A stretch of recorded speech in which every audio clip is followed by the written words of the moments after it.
Good morning. Welcome into Hurrdat Sports Radio, AM 590, ESPN Omaha, ESPN Tri-Cities. That's DB. I'm Ravi Lulla here on the Pillar Exterior stage. You can catch us on Twitter, Facebook, YouTube. DB, I love me some T. Knighton. Yeah, he's pretty funny.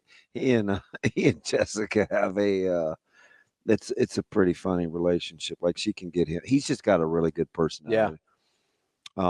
Anyway, and he's just super good natured and he's confident. He gave me a hug on the plane. Yeah. You know, the aisles are about the width of my thigh. I would say not even between you and me. Yeah, it's about right. Yeah. And I just try to get by, because it's kind of real somber and not somber, it's serious, like head down, and he's kind of dap guys up and you keep it moving. He's like, get it in here. He like jerks me over. I got my bag. I was like, ouch. But no, he's just that guy. Yeah. Good natured. Yeah, really good natured. He can loosen the mood, but he can tighten that bad boy up too. Oh yeah.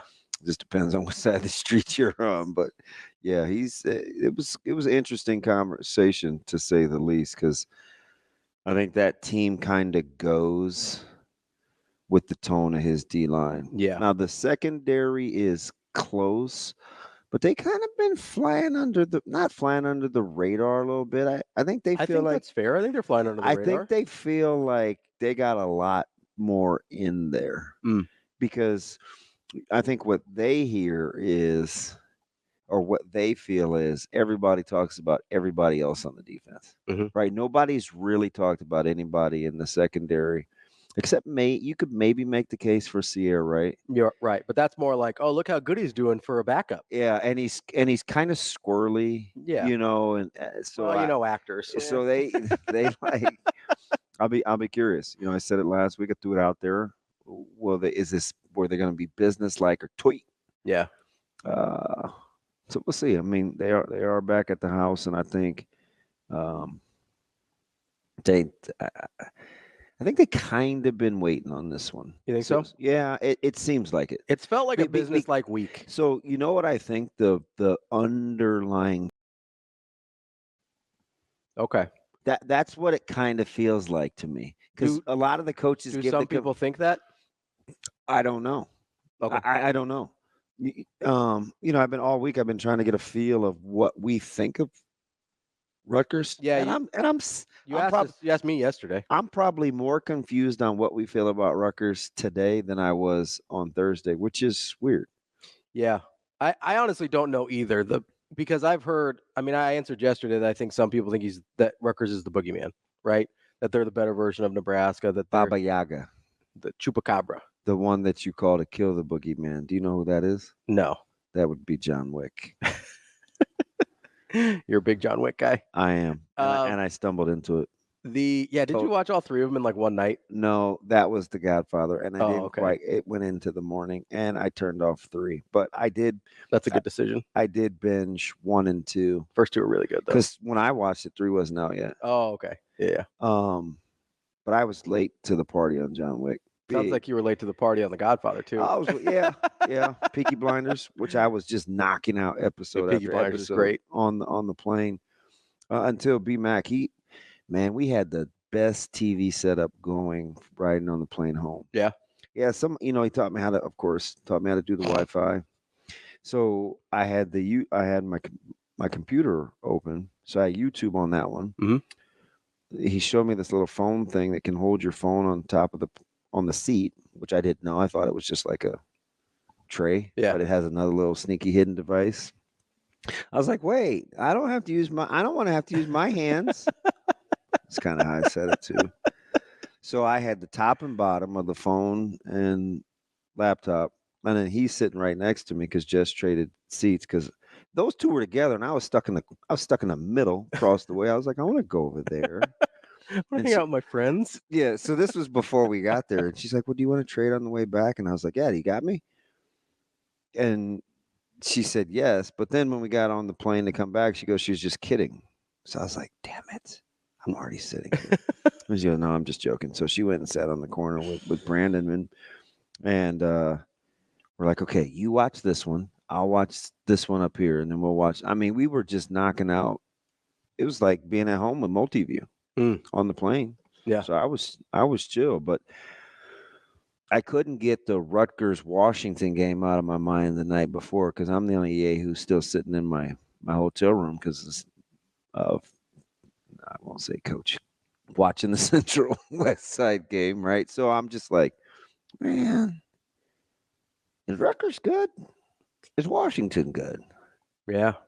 So now I don't know. I rewatched that game last night, actually, Rutgers Washington. It's weird, isn't it? Yeah. Weird vibe. You got out of there, and you got to remember. I left whatever your feelings were. You have to remember, at late in that game, somehow Washington was down 2 scores. Yeah, 21-10. The score looks like 21-18, and that's fine because the game was probably closer than that. But almost the whole time, once it got to be 14-3, you're like, what is Washington doing? Yeah. Right. With like 3 minutes to go or whatever, that game was 21-10. Yeah. It wasn't like Washington was about to take the lead. No. And they were kind of dominant. It was it was a little bit like the Michigan-Minnesota game where there was like kind of the late scramble back and the score ends up looking like it's a really close game. And obviously Minnesota had other factors with the onside and whatever, but Michigan was in control for most of that game. So you know what's interesting about that? What's that? It was a bad 4-minute stretch for Michigan. Yeah. 5. But props to, you know what I think kind of jump-started that bad boy? What's that? Did you not see Fleck get the field goal unit on the field? Oh, yeah. Post the Hail Mary? Yeah. That was pretty good. Yeah. Yeah. I'm like, what the? So Heath asked a good question in the chat. Already? Yeah. I haven't even looked at the chat. Because he goes, well. Who's in the chat? Well, our guy, Steven. He goes, good morning. Got a good feeling about Saturday. I said, well, actually, so do I, Steven. All right. What did he say? He goes, Ravi, what gives you confidence now versus preseason when you said Rutgers could catch us? Is it that you don't believe Rutgers is as good as the stats say? Couple things. I never thought Rutgers was going to be great. I thought they were possibly the best team in the first 7 that Nebraska was going to play. That turned out not to be true. I think Illinois and Indiana are possibly better than Rutgers. Not that Rutgers is bad. But, you didn't really like Colorado. Yeah, I never really liked Colorado. Colorado's better than I thought they were going to be, for sure. But the issue with Rutgers was more about, like how you say that. What? Rutgers? Like Hauer? How? Huh? You go, the issue with Rutgers. Oh, just one. Just one Rutgers. Just one. The issue with Rutgers, Hauer. It's just singular, not plural. There's only one school there. Kind of typecasting. Probably plays a cop or a homicide maniac. Rolls Rutgers Hauer. Although, was he in No, like Darius Rucker. No, Harrison Ford. He was in Blade Runner. Thank you. That's one of my all-time favorite. That's the movie movies. I was looking for. He's also in the remake of Blade Runner, 2049. Well, that's nice. Is Harrison Ford in that one too? Yeah, different guy, but all right. The more you know. So no, my issue with Thrill said good morning. You gonna say good morning to Thrill? What's up, Will?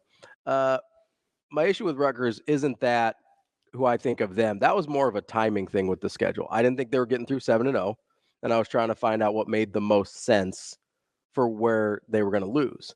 That's the same reason you picked Purdue. First road game. It's not like you thought Purdue was world beaters. First road game. It's a different challenge for Nebraska. That ends up obviously going Nebraska's way. But since Nebraska already has a loss in the first 7, that changes how I feel about how the 7's going to play out. I was looking at it holistically. Yeah, as game was I was game. Like, shoot, Nebraska's going to be 4-0 with their first road game. They have to learn. Yeah, you don't know how to handle that, right? But and then I was like, oh, they already got a loss, so I feel good about Purdue. So it changes it, right? Same thing with Rutgers. It's not that I necessarily think anything different about Rutgers. They're about who I thought they were. Pretty solid team, not a team that necessarily scares me. But if Nebraska was 5-0 at this point, this game would be concerning to me, especially since Indiana's good now. No. What? You think if Nebraska was 5-0, this game would be more concerning than it is right now? Yeah. Oh man, I think they would be so confident in a good way. Yeah, because it's certainly possible. Because for them, you know, I'm telling you, I think I'm telling you like I'm right. I feel like for this team, this is a prove it game, especially after all the snippets came out in Chasing 3. And before you ask me, I don't care. I don't. If they release those or not post wins and losses, because I heard that a ton. Oh, they're only going to release them after wins. Is it a reward? So before I have a hot take on that, I'd have to ask them what is Chasing 3 for? Yeah, that makes sense. What's it for? Is it for recruiting? Is it Well, it's clearly for recruiting. Yeah, a lot of it's for recruiting. So I don't know what the desired outcome is, because then once you told me that, that'll dictate whether I care if it comes out after wins or losses. Because right now I don't. Yeah. Because I don't look forward to the episode. So full disclosure, I'm different. This just in. You know what I mean? I'd have to know what it's for. Yeah. You can't judge why they're doing something if you don't know why they're doing something. Yeah. So I would, but to fast forward, like there's this, and he's edgy. Let's not get it twisted. Like Coach Rhule is just competitive and edgy by nature. It doesn't matter what it is. You could say, man, you could be watching a food thing like competition eating. Oh man, he ate 36 ounces. Oh, I could eat 36 ounces, like no big deal. You know what I mean? Yeah. Or it just naturally flows. Yeah. Oh man, Signetti was this and this at Big Ten Media Days. Oh, what's he gonna say? It's Indiana. Yeah. You know what?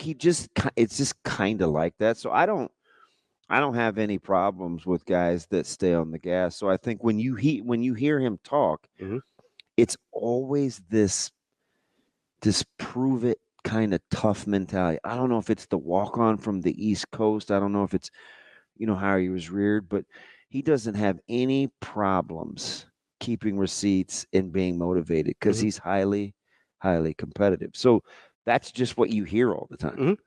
And I think he finds a way, or he tries to find a way to harness it without being super emotional. Yeah.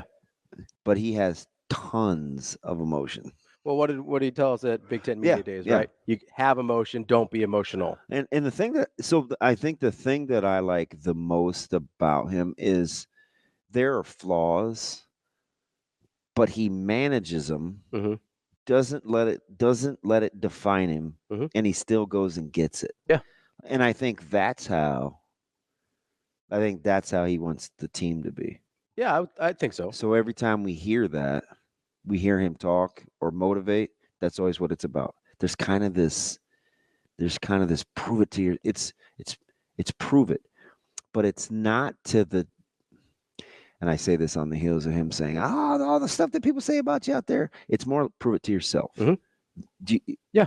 It's like, are you who you've been called to be? Yeah. Are we who we think we are? That's the part that I like. That's part of the reason, though, I think I'm less worried about Rutgers today than I would have been if they're 5-0. Because do you get the sense it's who's more the version of themselves, or who do they think we are? I think it's more that people think Rutgers is a better version of Illinois than that they think they're a better version of Nebraska. They don't play the same. I know, but people can make you dumber. I think they look at it and they go physical, running football team, defensive minded. They think Illinois Rutgers. I never thought that about. I still don't think that about Illinois. I know, but that's the reputation of a Brett Bielema team. I get that that's not what this Brett Bielema team is. I was so glad to hear Jay say on the Illinois Big Red Wrap Up, he slid it in and just kept on pushing. He goes, that wasn't a physicality thing. I thought how many times did I say that? And I felt like I was like Gilligan. I thought Colorado was more physical than Illinois. I'm like, that wasn't what that game was about. Defensively, at least. When people say you got punched in the mouth, you know what it was? They wanted it more than you. Yeah. That was the message that he was trying to convey. Physical. Because it was so physical. Stop saying that. No, it really wasn't. That's not, and typically that's how Illinois has played in the past. That's really not what this Illinois team was. They were kind of a tempo. So Rutgers, especially along the D line and O line, is more physical. Yeah. But it lends itself to the running game because it's patience. And the thing that you're going to like about Munungai, if you're a Rutgers fan, is this uncanny ability to kind of play peekaboo and come out of the back end. Like he's super patient, and he understands that you could tell it is a nice relationship between his running style and that offensive line. It reminds me a lot of like Le'Veon Bell and the Steelers, and I hated watching that peekaboo style. But he is for a power runner. Yeah, his patience is incredible. So I want to talk about their D line for a second here, because I think people make these assumptions about Rutgers because of who their coach is and how they've played historically and how his teams have played historically. This is a very bad rush defense. It's the worst in the Big Ten. 5.9 a carry. I think it's 6.7 when you take sacks out. Yeah. That's really, really bad. No, I'm well aware. And if you watch that Washington Rutgers game from Friday, Washington kind of got whatever they wanted running the ball for most of the game. Yeah. Got kind of whatever they wanted. Yeah. Guys squirting out the back end. You had all sorts of cutback lanes. And I did walk away from that game thinking, hey, this feels like an Emmett Johnson game to me in terms of the way Washington was getting yards against Rutgers. But I think there's a lot of misconceptions, again, sort of like we had with Illinois. I think there's a lot of misconceptions about Rutgers and who they are because of who we assume a Greg Schiano team is. And stylistically, they're still trying to be that team, but right now that's not who they are. And I think I don't remember who it was. It was one of the national recruiting guys was breaking down this game. And he said, which do you find more believable? That all of a sudden Rutgers is going to clean up that 6.7 a carry and be able to stop Nebraska from running the ball? Or do you think Monangai is going to be able to bust up Nebraska's 2.5 yards a carry that they're giving up? Like, whichever one of those you find more believable probably indicates how you think this game's going to go. And, I mean, me personally, because I do think Rutgers offense can be fairly one-dimensional, I'm not enamored with Callie Agmanis, especially compared to Dylan Raiola. To me, it's more believable that Rutgers is going to have a harder time shoring up Nebraska's offense than it is Nebraska shoring up Monangai. Well, at the end of the day, Nebraska knows, and I don't think it's real fancy. If you want to talk like a subtle kind of blueprint, inside run game with duo and the way that they want to block on, like from C-gap out, like edge run game and RPOs. I think Nebraska has got to figure out. The RPOs are the only thing that concern me about Rutgers. Well, they see it all the time. Yeah. They see a team that likes to RPO on offense, and they also saw it. That is one similarity with Illinois. The only thing with the RPO game. And that kind of and Illinois kind of got away from it a little. We talked a lot about, which was a nice little countermeasure. We talked a lot about eye discipline in that Illinois game, right? That's the one thing that would concern me a little bit about Rutgers, is if Nebraska's eye discipline hasn't gotten any better since 2 weeks ago, that RPO game could be a little troublesome, because that Washington got caught in no man's land a lot with the RPO. Yeah, you'd have a guy kind of half rushing the quarterback, the back kind of slips out behind him. It's funny. We talk about this in like they made bad decisions. They got just stuck in no man's land a lot. We rep this stuff all the time. Yeah, all the time. And it's funny you say no man's land, because I'll tell you, like, if you talk to Quinn or any of those guys, I'm saying, hey, listen, if you get high hat and you feel like you're in a pass drop, get to your pass drop. You get down block and you want to fit in the run game, don't get caught in no man's land. Just make your mind up with aggression. Yeah. Right. So you got to pick one. Yeah, because the way the concept of how we play it is, if we get a run read and we're going to get, generally speaking, if we're going to be responsible for Q, our safety's getting into the box anyway. So he's coming down on that number 2. Yeah. Now they may complete it, but we're going to have to rally and tackle. But if we're both wrong together and we're aggressive, we're going to be okay. Yeah. So it is. Do I rush? Am I caught in the middle? Do I want to turn around and retrace? A lot of Washington caught in the middle. Which you don't, right? The only time you want to turn around and retrace is if it's a screen. Yeah. So if you're pot committed, shove. Yeah. So I agree with that, but they see it a ton. They do. And Dylan is really good with the RPO game. So I imagine we've heard some talk about Scout this week. Yeah. And how good they are in terms of a competitive standpoint. Like this is one of those games where it could pay dividends, at least as I think about it. Yeah. And maybe it's a little myopic, but I'm thinking, if I was going to approach it like this, I have guys on that competition squad, or they still call it scout team, that are really, really good in some areas and competitive. I think they can give good looks. Yeah. And a lot of those offensive concepts they see running the football. They see. Now, can they stop it? That's all whole. But there won't be this.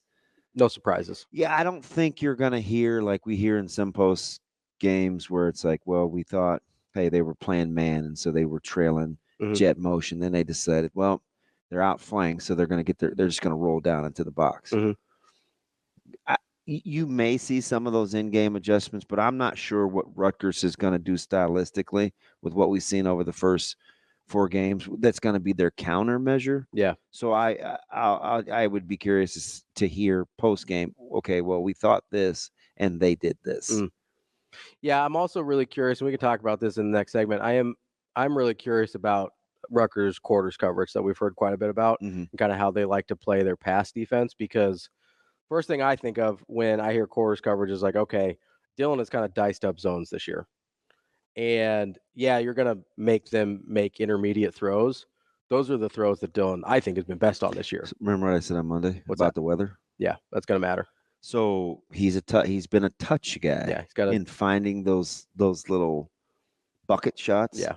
Will those still be available with the wind on Saturday? I'm in complete agreement with you about picking those teams apart, but it's been more of the finesse.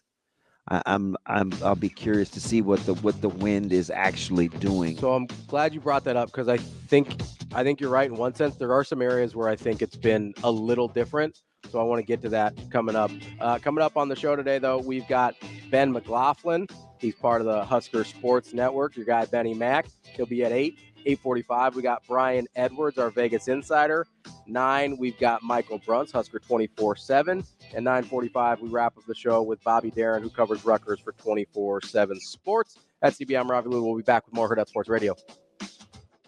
Welcome back to Hurrdat Sports Radio, AM 590, ESPN Omaha, ESPN Tri-Cities. If you're out there driving, remember to wear your seatbelt. It prevents injuries and saves lives, but only when worn and properly. Make it click.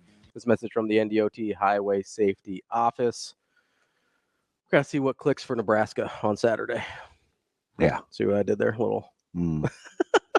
Yeah, but don't. No, so you were talking about, before the break, you were talking about how Dylan's kind of been more of a finesse passer.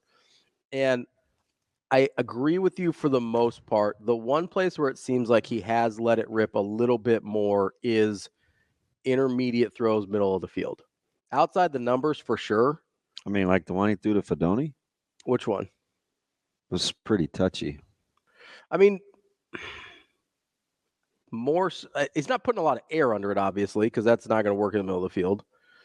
I'm not saying he's out there looking like Brett Favre in the late 90s, but more so than outside the numbers and down the field, it seems like he's I guess I don't know how much the wind affects those types of throws compared to the ones that are in the air a little bit longer. Yeah.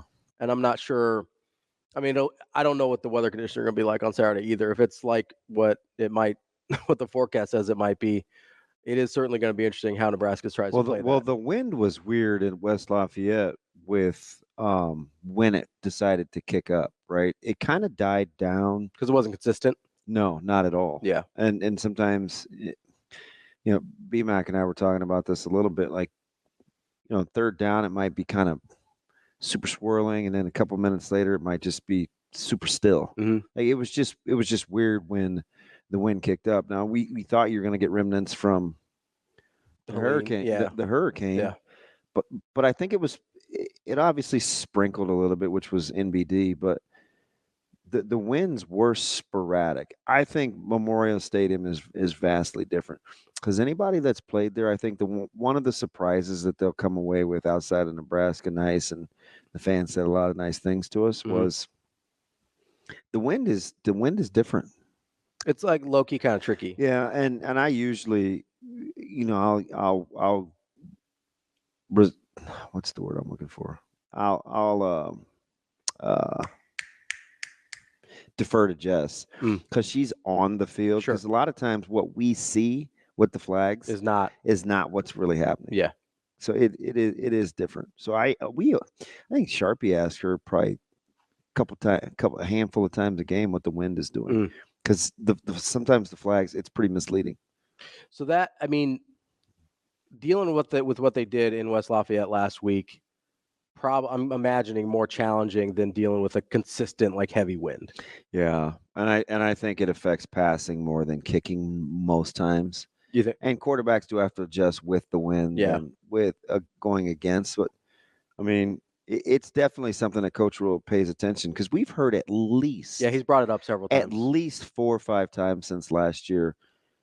Playing the wind conditions and watching guys like Coach Ferentz. And I'm not worried about the rain so much as the wind. Yeah, he says that a lot. I mean, we'll see if it's an issue or not. I still don't get how it's going to get to 93, but it started to come down a little bit. I looked this morning, I saw a high of 89. Like it's starting to chill a little bit. I don't know. Like, is this all of a sudden going to spike one day?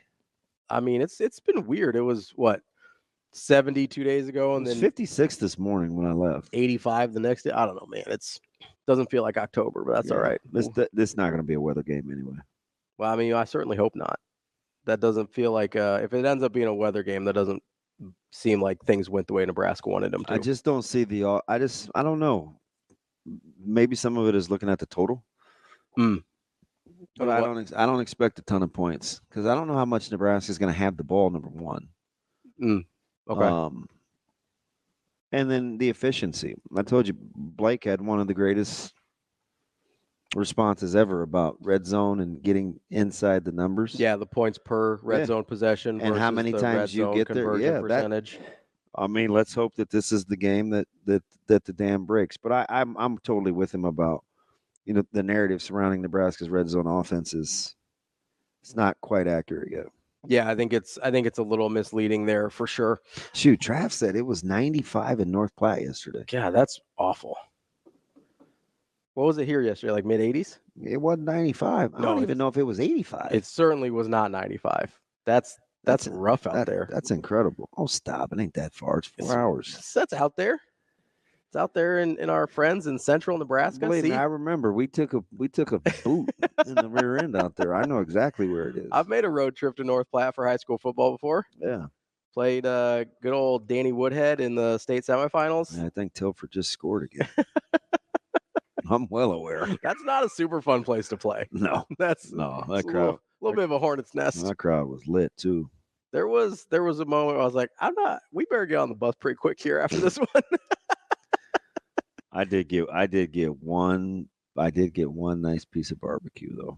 Out at North Platte? Yeah, the fans were really cool and they're like, hey, swing by our tailgate. And I'm like, it doesn't really work like that. But so one of the guys, actually it's Brett that calls us sometimes. Yeah. From out there in North Platte, like he brought me a little piece of, I don't know what it was. I put it in my car and I ate it after. What? It's like a piece this big. You can't just eat it right there. You won't even eat that before a game? You don't know how sauce and mesquite and hickory is going to bother your stomach. Wow. I know my body, man. You just that's know. Fair. That's fair. I just, I thought it was like whole meals. I thought maybe you could just have a bite. It's a long way from home. It is. No, I know. I've been there. You know what I mean? Oh, yeah. I wasn't going to do what you did. Nobody should do what I did. I would not. 0 out of 5 stars. Do not recommend. Yeah, bless your heart. Don't order that on Amazon. Travis says it is out here. He said he's vouching for me. It's out there a little bit. Oh, that's all right. Listen, if you're past Kearney, like it's kind of out there. It's on the other half of the state. Is that the halfway point? About, I think. I don't know. The whole central western Nebraska thing, having folks that actually live in western Nebraska, I'm very sensitive to, so we need to get it right. No, I understand. That's why I called North Platte Central Nebraska, because it's, you're only 4 hours out. Maybe North Platte's closer to halfway. So, because it's 8 across the state, right? Before Big Red Wrap Up, Jay Moore goes, yeah, I was out in your neck of the woods yesterday. Mm-hmm. And for a second, I thought he was like, what were you doing in Omaha? Yeah. Man, I was talking about Gothenburg. I was like, but then I knew he was golfing. I was like, my neck of the woods. Eh? You come up to West Side today? What's up? He threw me for a curveball. Yeah. Oh, man. Yeah, I don't know. I think, so do you count it? This is a dumb question. Do you count it from like Omaha through the Panhandle, or you count it like Omaha through the other part of the state, like the cut-in? You know what I mean? Oh, you're talking about where if you're like looking if it's at halfway? On a map? Yeah. The cut-in, so where the 90-degree thing is? Yeah. Because if you go to the Panhandle, it's a lot further. Like halfway point's further west. Yeah, I don't know. Because I always kind of think about topography is not my thing. You're not a cartographer. No. Did I say topography? Is that close? I think it's similar. Could I get away with it? You get away with that. Thank you. No, it's just the study of maps here on Hurrdat Sports Radio. I do always wonder that though. It's like, does the Panhandle count as like counting half? I am a little flummoxed over 95 though. Yeah, I don't know what that's all about. Shannon, right while we're finishing this segment, I need you to Google what it was here yesterday in Omaha. I think it was like 84, 83, 84. Can I go back to something though? Yes, absolutely. Sorry, I didn't mean the passing game. Yeah. Are you excited or you're like, man, because the self-control thing, the running the football versus being able to take your shots. Washington got both, but they weren't scoring. Yeah. So you feel like you better be pretty disciplined with what you want to do once you get close. Yes. I think that'd be like, you better have an idea of what you want to do. In the red zone, you better have an idea what you want to do because you're going to get chances. Because they got their shot plays. Yeah. They ran the ball, but they didn't score. Yeah. And we talked about this, I think, on Monday, where Rutgers, you're going to be able to exploit them for some explosive plays. We saw both in running and passing game with Wisconsin. They got both. They weren't able to score on those explosive plays. Is that something that Rutgers can sustainably do, is keep people out of the end zone on explosive plays? Because if I'm digging into the numbers a little bit, I think there's a reason why some of their why their red zone attempts is pretty low. Because I think sometimes they are scoring on those explosive plays, right? Yeah. And so you're just not having a red zone attempt because you're scoring from further out. The other thing is, can they replicate what they had against Washington for red zone success versus what they had in the first 3 games of the season, which was 5 out of 6? Can you run the ball in the red zone on a condensed field when you're probably not going to use a ton of QB run game too? And what does that quarter's defense look like when it's a little bit closer to the line of scrimmage? Looks more like man. Google's telling me it was 81 yesterday. Ooh, 14 degrees warmer? That's way out there in North Platte. Welcome back to Hurrdat Sports Radio, AM 590, ESPN Omaha, ESPN Tri-Cities. That's DB. I'm Ravi, Lulla. We're live on Twitter, Facebook, YouTube. And I never get those right during Bang Bites. I feel like I'm scrambling rhythmically. Facebook, YouTube, Twitter. You always throw Twitch in there. Is Twitch a thing? It is a thing, but we don't stream there. Okay, so scratch Twitch. No more Twitch. There's one of those T words. Twitter. Okay, what else? Facebook. Got that one. YouTube. Got that one. That's it. What about the Google and Spotify? Google doesn't really exist anymore for podcasts. Okay. So mostly Spotify, Apple. Well, how come you don't feel like just saying, hey, stop saying that? You're typically in here. I'm not gonna lie to you. I'm not paying like a ton of attention. Oh, good for you. Good for you. That's actually fine. I mean, that's why I probably don't mind working around you. Usually, unlike Shane wanting me to cut commercials over the free air, but doing some other stuff. It's neither here nor there. Kind of just typing away. Sorry about that. No, you're not. I don't think he is sorry. Hey, I don't think he's sorry at all. Do you think? I got a question. Yeah, I might have an answer. I don't know. Well, the whole sorry thing got me. Sorry about that.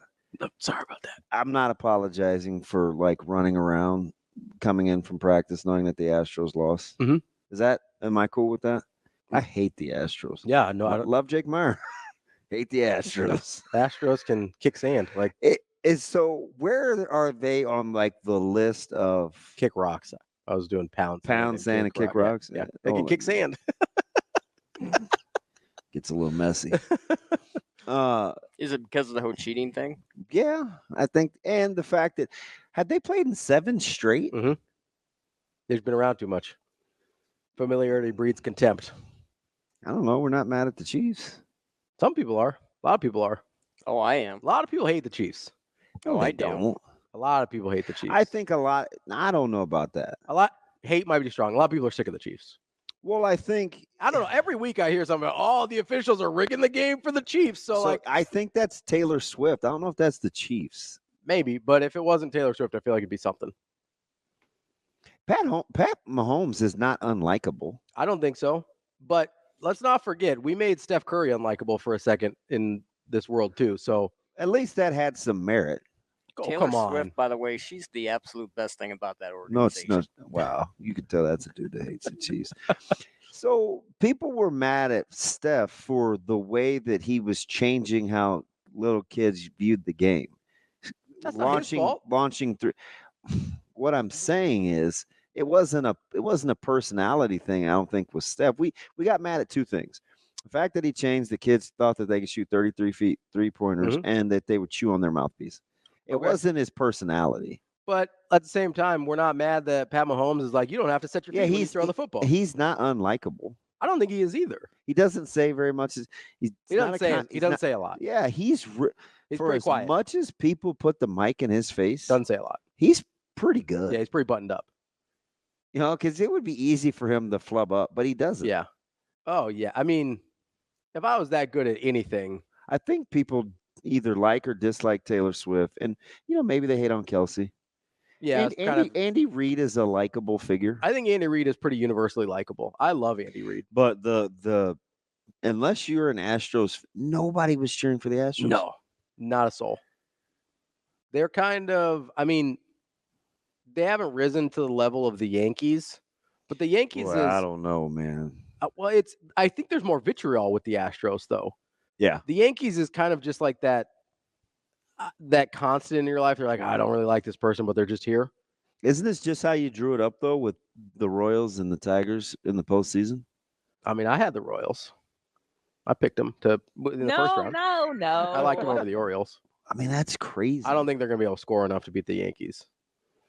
I don't know. The Yankees. So, I mean, you're probably right. I mean, conventional wisdom. But remember, I said all along, the Yankees would be the one team that I could see winning it or being one and done. It wouldn't surprise me either way. The Yankees are weird, too, because outside of the two main guys in their lineup, Soto and Judge, they don't hit a lot either. No, that lineup is not good. And so...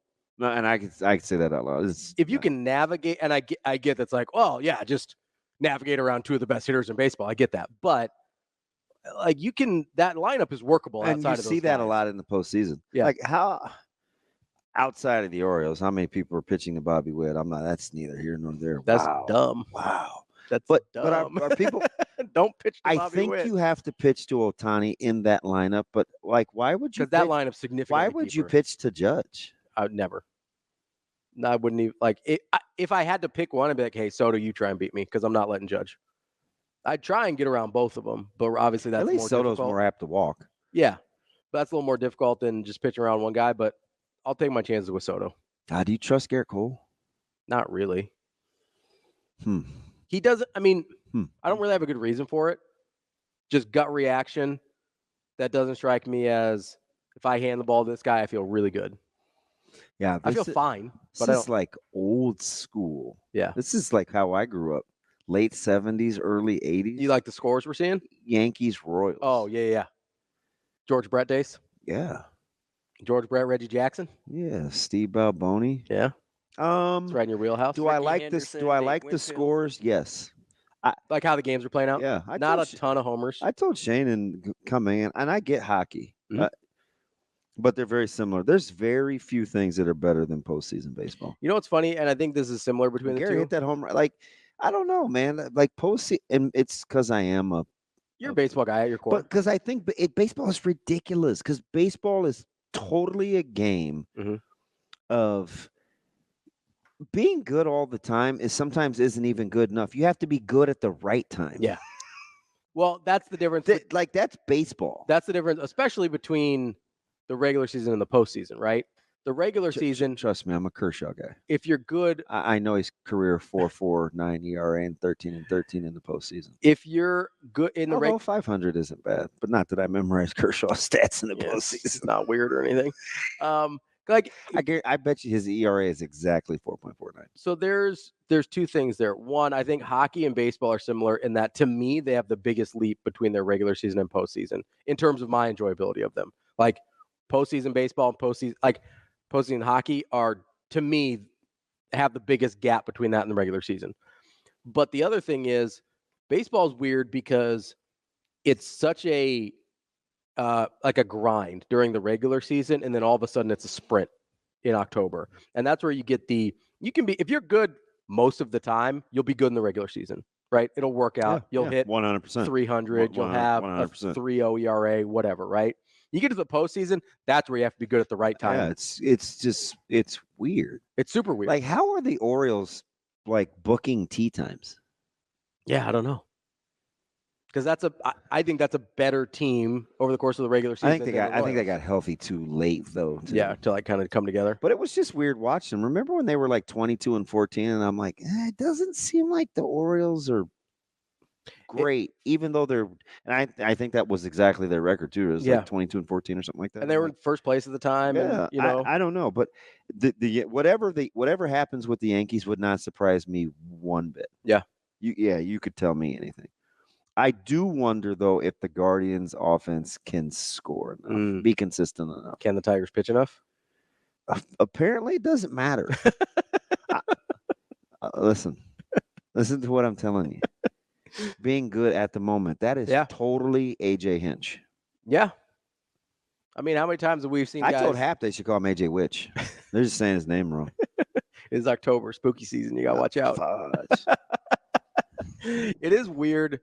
The being good all the time versus being good at the right time. There is no place that's more evident than pitching in October. Yeah. Like that is one where you have guys come out of you'll remember guys' names for years and years and years after it happened that were nobody major leaguers in the grand scheme of things. They're like, oh man, they had this moment in the postseason. Come on, they're all over the place. Just littered. Especially baseball. Pitchers. Yeah. Especially pitchers. Like you get some with hitters too. You got your Shane Spencers of the world or whatever. But you'll remember pitchers who just came through. If you're a Dodgers fan, do you know who I think of? For a hitter? Yeah. Give me an era. A couple years ago. Justin Turner? He ain't a Dodger. He did it to the Dodgers. Oh, that's right. Freaking Soler. Oh, yeah. Yeah. I'm like, who is this dude? Where'd that guy come from? No. Or it might be this year, even though he was supposed to be good. Yeah. You know who quietly has kind of had a bounce back? You're talking about the reclamation projects for pitchers. Yeah. Jerickson Profar. Yeah. Was supposed to be really, really good. Yeah, he was like the best prospect in baseball for 2-3 years. And then just never really got it. Situationally, though, that lineup is pretty good. I'm glad I was able to give you guys the free picks of the Braves, though. That was my favorite. I'll take it. How about Fried? What are you doing? Yeah. Fried was fried. Throw a strike. God. Couldn't believe it. You're nibbling and nickeling and diming. It's the first inning. He was fortunate to get out of that jam. Yeah, you got to throw some strikes there, bud. Yeah, zip it. Now we got to see the Fathers. They're your favorite. God, I can't see. You love the Padres. It's going to be intense. You like the Padres. And it gets me fired up because I can't stand those guys. More or less than the Giants. Probably less because they don't win near as much. I mean, remember the Giants were every other year, and they were cooking LA. So you like the Giants less than you hate the Giants more. I hate the Giants more than the Padres. Yeah, Padres haven't really won that much. Yeah, there's only really 3 teams that I hate, and one franchise I actually like. I envy the way that they're ran, but I still hate the team. And Padres, Giants, Cardinals. Yeah, that's it. You're not the Astros? I mean, I hate the Astros, but it's not like those 3. I don't see the Astros enough. Okay. Or they don't see the Astros enough. So you're not. I mean, we saw them twice. They don't live in your neighborhood, so you're all right. No. Yeah. But the Padres, the Cardinals, and the Giants. You don't want to know a random guy that still sticks in my head that seemed like he was the best player in baseball for 2 weeks every once in a while in October? Who's that? Travis Hafner. When that guy was back when they were the Indians. When that guy was mashing, you're like, oh God, is he the best player in baseball? Dude, his frame was pretty sweet. Ben McLaughlin coming up next on Hurrdat Sports Radio. Kicking off hour number 2 here on Hurrdat Sports Radio, AM 590, ESPN Omaha, ESPN Tri-Cities. That's DB. I'm Ravi, Lulla. We are joined now by Ben McLaughlin from Huskers Sports Network. What's up, Ben? How we doing, fellas? Good morning. B-Mac, how we doing, buddy? Oh, I'm living and breathing, so I can't complain. Everybody's where they need to be this morning, preschool, daycare, so we're happy. Hey, can anybody carry an equipment piece of luggage like I can up and down some stairs? No, you knew, when we needed a color analyst, there was a lot of things we were looking for on a resume, and that was pretty high up there. And that was the first box you checked off. The style and grace in which that happened is unmatched, unparalleled. Hey, next time, tell me I'm taking the long way up the stairs too, and I have that huge elephant trunk. You guys were like practically at the bus, and I'm clunking up the stairs. I was like, I feel like that was a trap. So the funny part was I was packing the other suitcase, and Andrew was with me. So our back was to you when you banged the door coming out. And Andrew goes, "What was that?" And without looking, I go, "Oh, it was just DB. We're good." Oh, shoot. You love babysitting. It's fine. It's totally fine. I always joke with Ravi that you're as good of an Android user as I am, and you've been an Apple guy your whole life, so that's pretty good. Yeah. I've become a Swiss Army knife without signing up for one, which is good. Being well-rounded individual is never a bad thing. We don't have to get into what it was about, but I felt so much pressure and shame. I couldn't respond to the group text yesterday.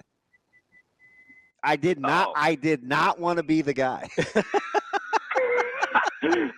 Well, that's okay. And to be honest, when I was typing it out, I felt like there was an immense amount of pressure. So don't feel bad.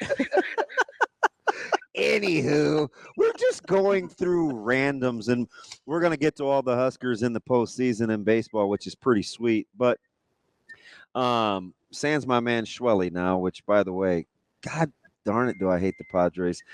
B-Mac, are you haunted by any like random postseason heroes? Baseball is such a funny sport. You're all over it with the commentating with Sharpie. I say it's not always about being good all the time. It's about being good at the right time. It's crazy how many Randy Arozarenas we have out there. Madison Bumgarner. Dude went absolute Herculean mode against the Royals in 2014. Jared Wright. I thought of that one yesterday. Yeah. Oh, man. Just so Brandon Moss, right? There's another name that you haven't heard of in a while. You want to go way back, Jim Leyritz? Oh, yeah, Jim What's Leyritz. What's that guy doing right now? Where's Brandon Moss right now? I think on he's a Thursday working at an AutoZone. How cool is it, though? And I know we had to cross Jake off the list, too. But how cool is it, though, to see and Povich, gosh, they were dropping like flies yesterday, B-Mac. What are we going to do? Yeah, but to your point, it's been really cool. Like, Jake Myers was a great Husker, and I think most people remember him as how dominant of a Sunday starter he was at Nebraska. Not with the offense or the defense. He was a good defender, and he could hit a little bit. But when you looked at him, you're like, yeah, he's one of those really good college baseball players, but he's just not a guy that projects real well. Like if you're standing him up next to Scott Schreiber, who ironically enough was in the Astros system, and you're going to go, which one's going to be the better pro? Everybody's taking Schreiber, even with the injury issues. So what Jake's been able to do to develop into an everyday MLB center fielder, and for the Astros, no less, like if we're talking about the Athletics, me, you, and Ravi could put together a skill set that maybe could compete in Oakland. But don't hate Benny Mac. I can mash. Well, that's good because I'm a wiry leadoff hitter, so we're off to a good start. I think what Jake's been able to do has been super impressive. But then you think about Schwelly, and not only his path to the majors just on an escalator with how fast it's happened.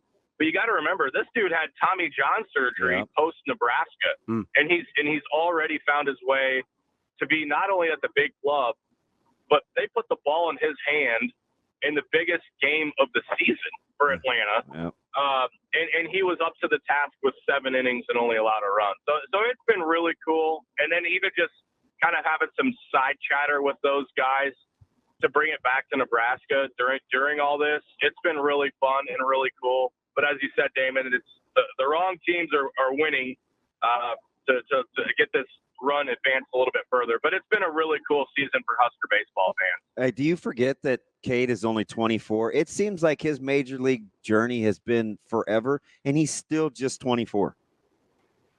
I remember when we played Maryland, this was a couple of years ago, and he was pitching in AAA at the time, and he came down to watch the Huskers and the Terrapins play, which wasn't far from where he was staying.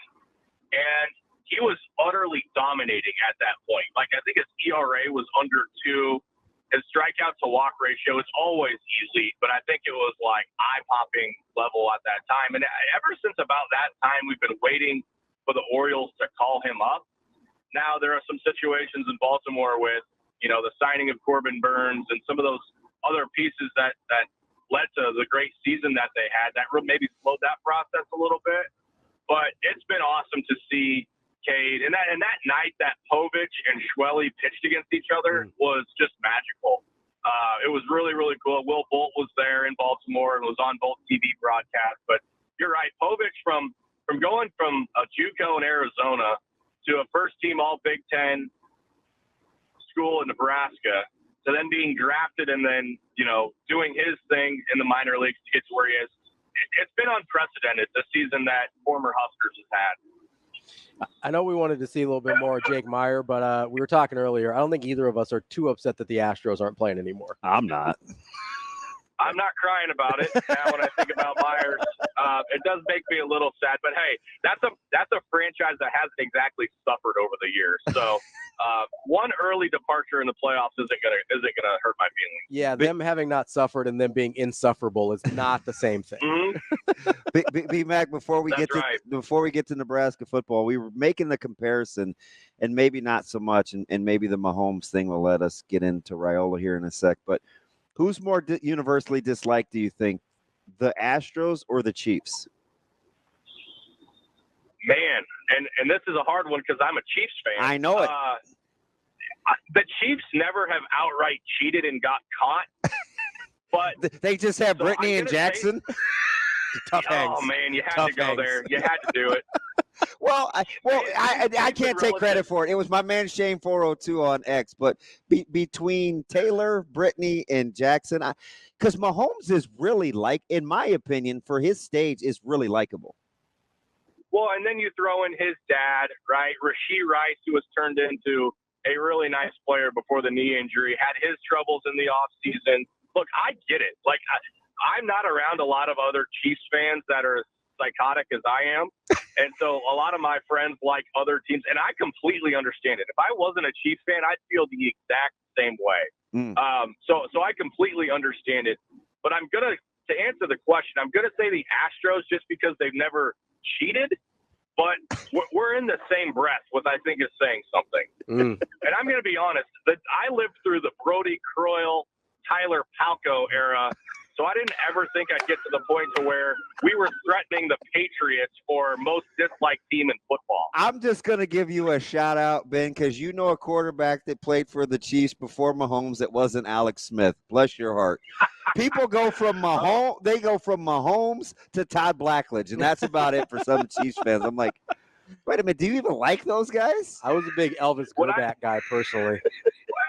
Hey, I was just about to say, Ravi, I didn't offer a fun fact when I agreed to come on the show today, but since you mentioned the names, the first player jersey I owned of any league of any team was Elvis Grbac. I'm kicking you out of the family. Incredible. I love it. I love it. You are absolutely that big long like, oh my gosh, really, B-Mac? Really? You know why I liked him? I was like 4. I liked him because he was a backup for the 49ers, and then he went over to the Chiefs, and so I was like, oh, Elvis Grbac, great. Yeah. Hey, right. Speaking of family, B-Mac, I do love the fact between me, you, Jess, Greg, like it's a pretty tight-knit unit, and obviously Jason and Russ and Josh, super likable. How cool is it? And maybe this is just me being sentimental. How cool is it that, like, kind of how our unit has to function and kind of rally, that we get to see it. We're right now watching a team unfold where it's like their superpower is their team chemistry, kind of their culture. How many times we hear Coach Rhule talk? Like, he talks about family, and we saw the snippets from Chasing 3. Like, that's kind of cool to watch unfold, where you see a coach talk about family, and I think he genuinely means it. Yeah, I mean, I think when you're invested in anything, as you are Matt Rhule in Nebraska football. You can't help but feel that way. And I think that's why maybe you made the correlation to our broadcast team, is because we're all so heavily invested in it that we care about it, and we'll do extraordinary things to make it work. And I think Matt Rhule's the exact same way. Like, there's been so many times where I've listened to a pregame, a postgame, a post-practice, a press conference clip from Matt Rhule, and I'm going, oh, why would you burn that clip right now? Why would you save that one for later?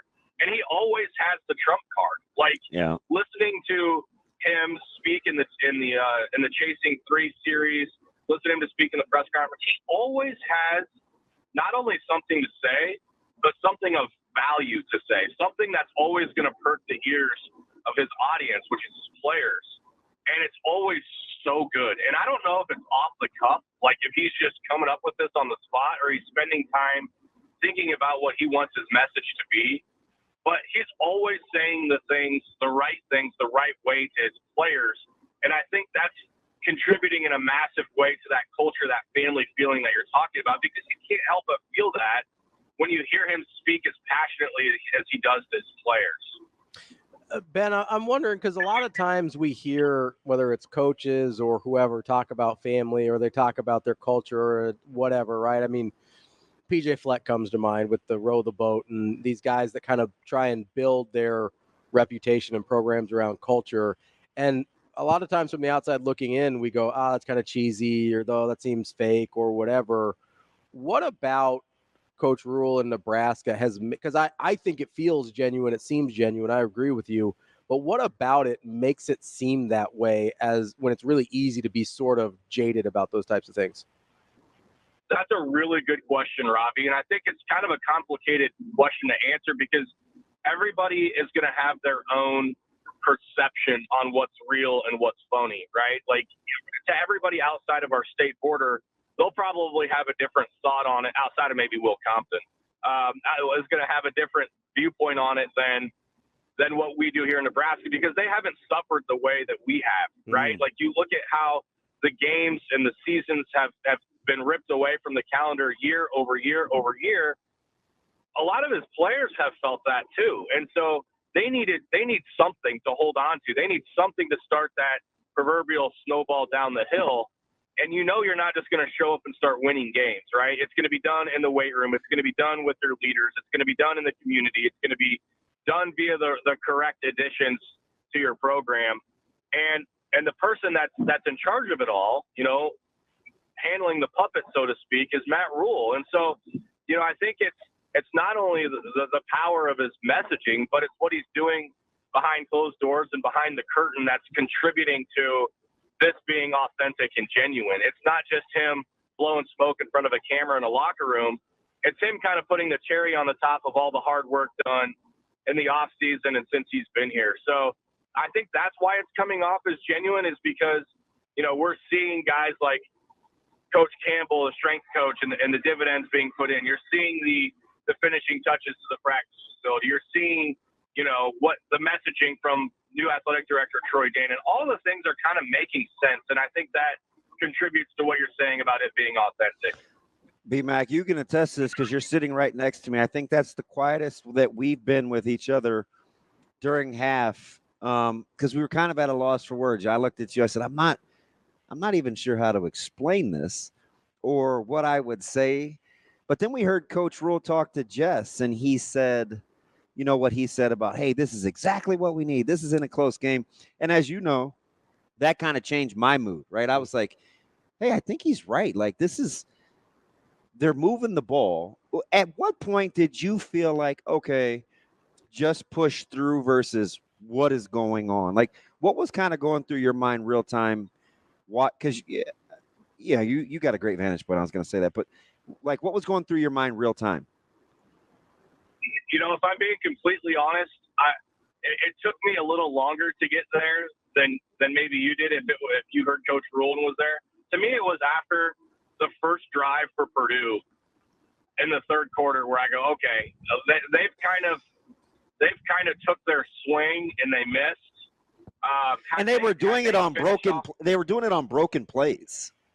Exactly. Had they gone down and scored a touchdown, I'm probably feeling differently, and I think the team maybe would be feeling a little bit differently to cap that off. But exactly what you said, Damon. They took their swing and they did it kind of ugly, and they still missed. I felt really good about where Nebraska was at that point. I thought the way the defense was playing, and even through all the special teams blunders, which that's a polite way to put it, that Nebraska was going to find a way to not only win, but win comfortably. And then you just looked over at the sideline, and there was just no panic. Like, you would watch Dylan warm up in between possessions, and he was just a cool customer. And that's the stuff that you can't see on TV that I think you and I try to articulate to people. Like, yeah, obviously the layered throws in between a linebacker and a safety make you excited. But what makes me equally excited is to see that nothing phases this dude. Like, whether you're playing Colorado in prime time, whether you're, in a weird game with Illinois, or people want to put their eyeballs in acid watching in the first half, like, nothing seems to faze him at all. And that's been really, really calming, I think, as a fan and as somebody that watches from afar. Is there's just a certain amount of trust that we have, not only in Coach Rhule, but our quarterback. Ben, so I like context for things. So I want you to try and think back for me, because there's been a lot of situations where Nebraska's started off in these sleepy games. Things didn't go early the way they wanted to, and then they're never able to get out of it. You were talking about the demeanor on the sideline against Purdue. How different is that from what you can remember in similar situations where Nebraska hasn't come out the back end? Oh, it's wildly different, because I was on the sideline back then for those. Like, you can literally cut the tension with a knife when you're down there, and you can feel it start to turn, right? Like, I'm thinking of the Colorado game in Boulder when they hit the flea flicker touchdown, and you could just immediately feel everything tense up. And that's after, I think, they allowed 11 yards in the first half that day. And they hit one big play for like 98, and everything changed. I know Nebraska answered back with the Mo Washington swing pass after that, but it still didn't feel like Nebraska was still in control. It just felt like we were all waiting for that moment for the coin to flip, and it always did when you have that mindset. And I think that kind of contributed not only to the job that Matt Rhule had to do in changing that psychology, but it's one thing to feel it as a sideline reporter or as a fan, but when you could visibly look at the players and know that they're thinking the exact same thing, that's when it's a problem. And that's why it was a problem for so long. B-Mac, I'm trying to kind of get a grasp on the Nebraska psyche, as you know I like to do during the course of the week, right? We talk all the time, hey, the presser said this and that, and it seems like Nebraska's kind of dialed in on making sure that Rutgers isn't a better version of Nebraska, right? That Schiano isn't a better version of Coach Rhule, and Coach Rhule is not going to compare the two, he and Coach Schiano, because of the reverence he has for him. But does it kind of feel like it's setting up like that with so many parallels in the program? Yes. I actually had this same conversation with somebody yesterday, Damon, and I think it's something that we'll probably talk about a lot in our show on Saturday. Is, I feel like both programs right now, have the match, they have the tinder, they have the environment to start a fire, and they're both just looking to catch a spark. And I feel like Rutgers is really close to doing so. And I feel like with what Nebraska's done in the first month plus, that without hearing it from the coordinators yesterday, that this is a big game. Like, I don't think it's a bad thing to say that. Like, both teams really want this one for what it would mean to their program. And when you look at what's happening in Piscataway with Coach Schiano and Rutgers, like, we almost felt that way when we were there a couple of years ago, that it was the same way.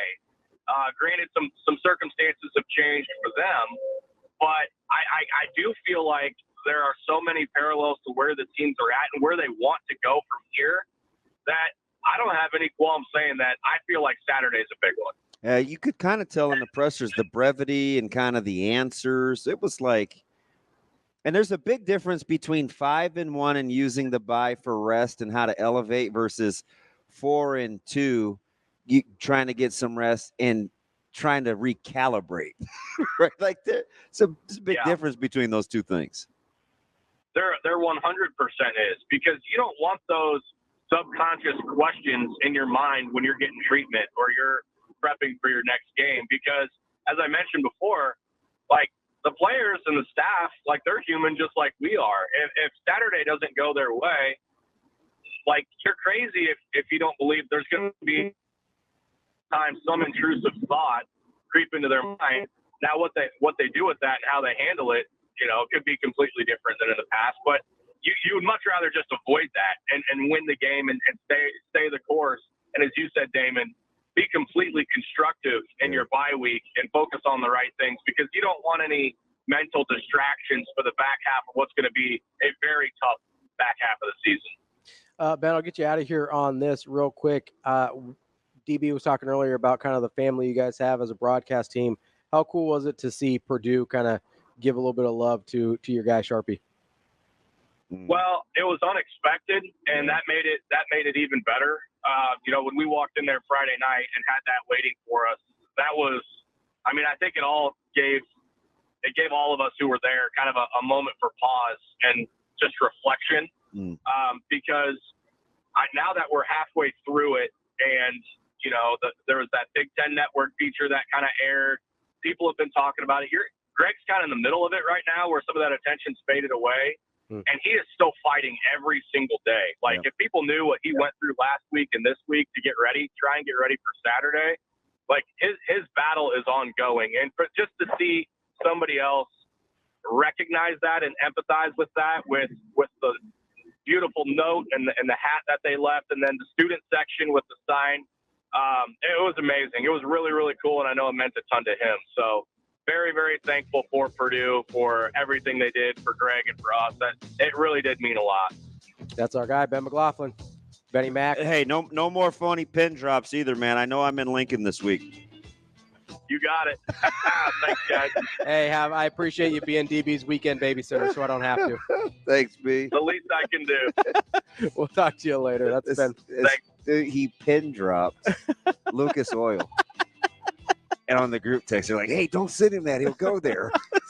Wouldn't be the first time you went to the wrong stadium. Knock it off. That's DB. I'm Ravi. We'll be back. More Hurrdat Sports Radio coming up next. Halfway through the show here on Hurrdat Sports Radio, AM 590, ESPN Omaha, ESPN Tri-Cities. That's DB. I'm Ravi Lulla, and we're brought to you by our friends at Big Brothers Big Sisters, and they're on a mission to recruit 60 men in 60 days by October 30th. We're calling all men in the Omaha metro area to step up and become big brothers to many youths waiting for a mentor. Some of these kids have been waiting for over a year for a big brother, and more than half of those on the waiting list are boys. Get to mentoromaha.org to be a part of this initiative. And listen, even if you can't be a big brother, you can be a big sister or big couple, or you can just support their cause at mentoromaha.org as well. Kind of like our broadcast team. Who's the big brother there? Sharpie? No, he's like dad. He's like the dad, and then Ben's the big brother, and Jess is the big sister. Your little brother? Yes. You're just the youngest out there, kind of bebopping around. Sure. Sure. Listen, I'm the youngest in my family, so I can say some I don't even know how it got to be that way, but yeah. it just was. You should have asked. I'm telling you, our TV setup on the plane. Yeah, it was incredible. Yeah. He had to put my Wi-Fi in though. I couldn't figure it out. First of all, I'm not that dumb, but number one, I couldn't see it that great. You gotta get your glasses. He kind of had get the readers, and on. I didn't have my readers with me. Yeah. And I don't know. So he did this thing at the hotel with my computer because I wanted to make sure I could get the Central West Side game real time. That was very important.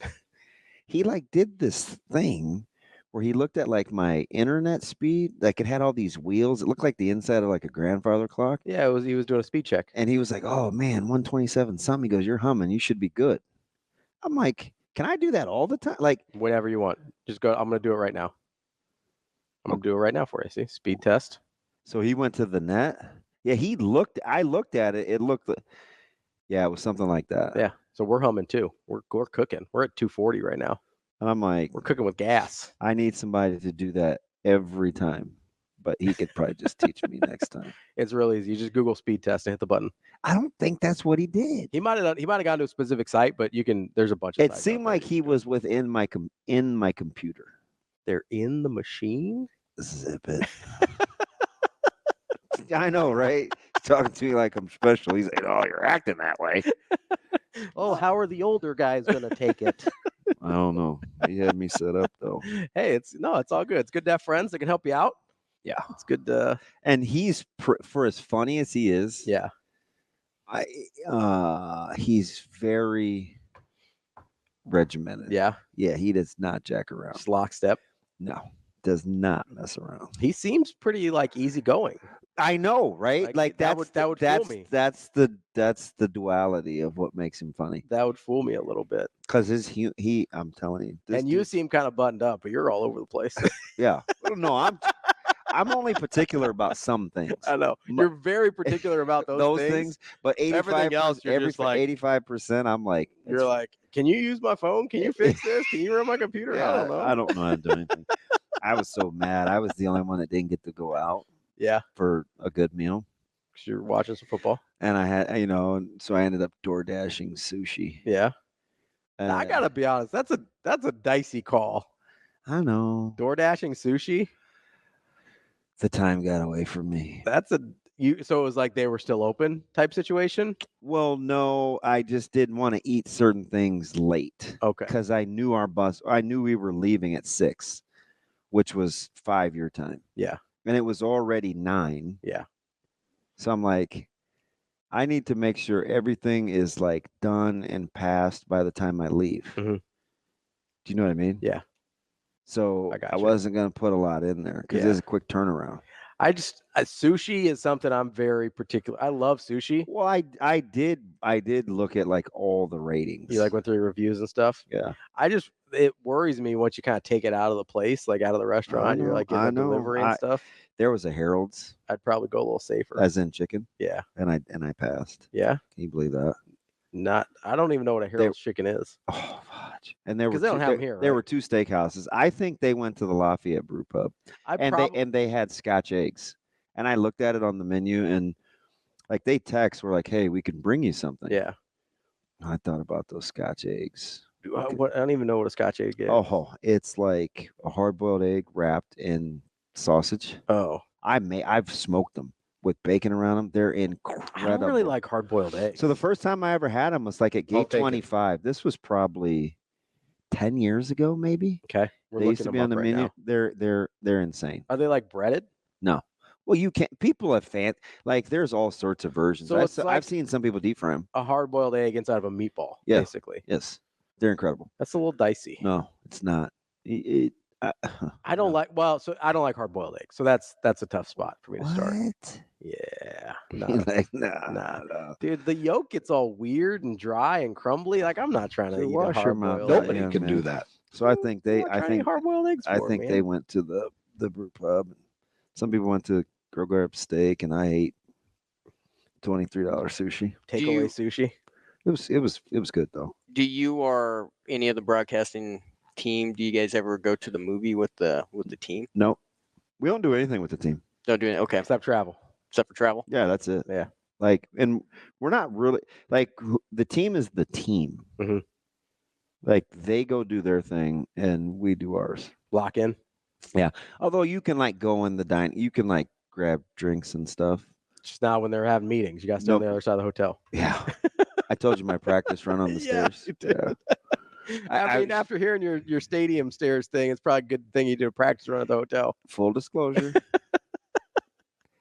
They only had to go up the stairs once. I thought I was being smart, taking the other way and going down. Yeah. I'm like, I don't want to let this huge thing going up the stairs. I want to go down. Little did I know when I went to the downstairs, there was going to be another up the stairs. I mean, ultimately, you were going to have to end up, right? Yep. And they only did it once, and I had to go down, then the up. That's what happens when you go down first. You're going to have to still go because up. I felt like once I got to the concrete, there would be a ramp like normal loading docks. It's all right. And the equipment is heavy. Wait till it is heavy. It is heavy. I don't know how to pack it though, so I watch them pack, and then I just carry. And I It's feel got all guilty. the foam in there and stuff to keep it from people like you from breaking it. Yes. That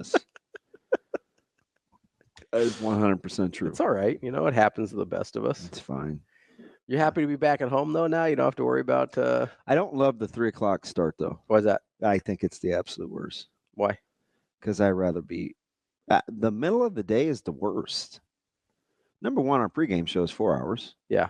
So that means I'm starting whatever 3:00 minus 11. 4 hours. Yeah, that. So that means you're there at what, 9:30? Yes. So you're leaving at 8:30? At night?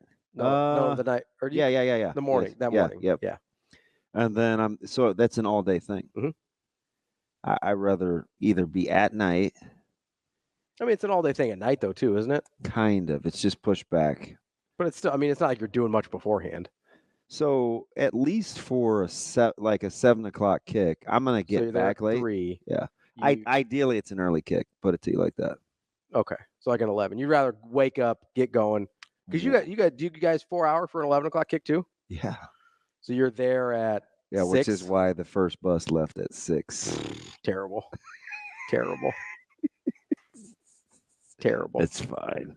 I'd try and get whatever gig was like, hey, can I start like closer to But game I time? literally was giddy when those wheels touched down at like 5:30 Saturday. I know. Because you were hoping to get down by like 5:50. Yeah. And the 20 minutes totally matters. Oh, 100%. I mean, that's time to get a little food before you start watching Bama, Georgia. Yeah, I had a elite level steakhouse break me off a call, stop and got a tomahawk on the way. It was Ooh. You had a little tomahawk on Saturday? Mm-hmm. Nice. You cook it yourself or they make it for you? So he gave me one to take, and but then they did one. Oh, nice. I was trying to get in and out. They overdid it. It's a fantastic spot. Tomahawks are good. Out there in Old Ashland. Oh, I've been out there. Really? It's new. It's the new one. Yeah, okay. It's beautiful. Because there's a couple places out there. It was mob deep. Really? Oh. Yeah, no, I haven't been out to anywhere new out there. I'd try and. I'm like, oh, is this what? And listen, I've never. I think I can say never. I've never been to an establishment post a game that close. Yeah. So I'm literally in public like a moving target. Yeah. And I stayed in the same spot. Except when I wanted to look at they had some, I was waiting for the to-go order, and they had like this meat that was chilled, and because they get it from Keneally's, and I was captivated by the aging process. Yeah. Like the dry age? Yes. Yeah. I could get into that. Yeah, business. I think I could see dry age in your own meat at some point. That seems like something you would do. Yeah. 100%. It's right up your alley. Wait till I figure out how to buy more vacuum sealing plastic. I suppose I should Google. I mean, probably. I don't want to order. Wait, can I just go to a store and get it? Maybe. You'd have to go to you probably go to a butcher shop and ask them where they get it.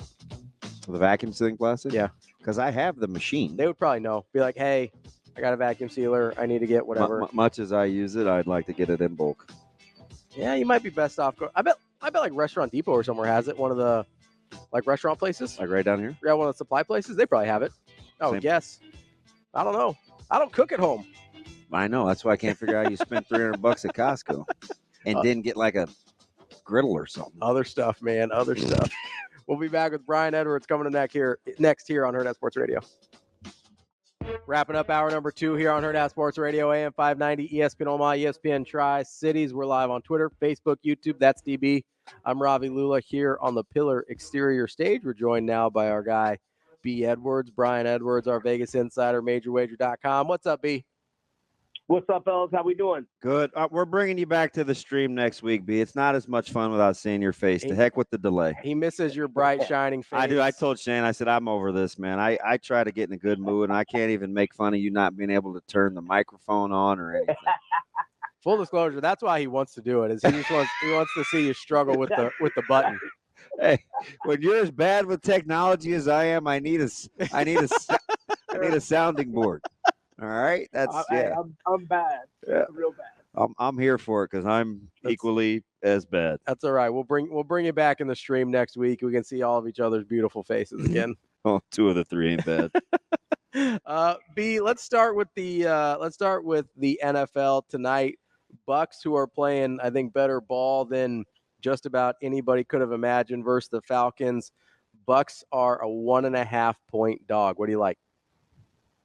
Yeah, I like Tampa Bay here. Now, I normally don't take road teams on the short week, but I've done the Atlanta to Tampa flight. It's nothing, maybe 75 minutes tops. So I don't think the travel is any factor here at all. The Falcons are 0-2 ATS as a favorite this year. They're very fortunate to have won the 2 games that they won. I mean, they had special teams and a defensive touchdown last week. They only made it to the red zone once last week, only had 14 first downs. And Tampa Bay, had a bad performance against Denver, but bounced back nicely, stomped the Eagles. I like the Bucs plus 1.5. I want to go to easily the worst line of the week in the NFL. And I don't think you're going to take the bait, but everybody's gushing over the Commanders and Daniels. And, Browns, I'm not even sure if they can get out of their own way. Somehow it's 3.5. It makes no sense. They're begging you to take the Commanders. What say you? Yeah, I made it 7.5. So I absolutely love the Commanders. Right. It's crazy. That line is stinky, though. It's crazy. It's nuts. I don't understand this line at all. I guess that there's this look, the Browns defense is good, but Watson, forget what he did at Clemson and with the Texans. This guy has no confidence. He's just been awful. That's check down city. That's why they're gonna probably win. Deshaun sucks. I don't know what to tell you. That guy's not good. Right.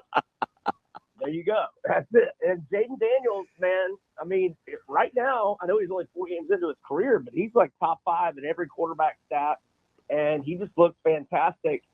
And I'm all over the Commanders -3, and I got it early on Monday, and it quickly moved to 3.5. I thought it was going to go to 4 or bigger. It's the worst. It's the worst line. 3. I applaud you. There's no way I could take the Commanders. It is because it looks too easy, but there's no way they would make that kind of mistake. The Browns stink. That's what I think. And I'm taking all the bait. I'm hook, line, and sinker, man. Give me the Commanders. I love it. Let's stick with the NFL here for a second. A team that I think is a lot better than their opponent, and not a huge line either, is Vikings versus Jets. That's -2.5 for the Vikings, but it is in London. What do you do with that one? Well, I'm all about the Vikings here. I made the big mistake of taking the Packers last week, which was obviously pretty dumb.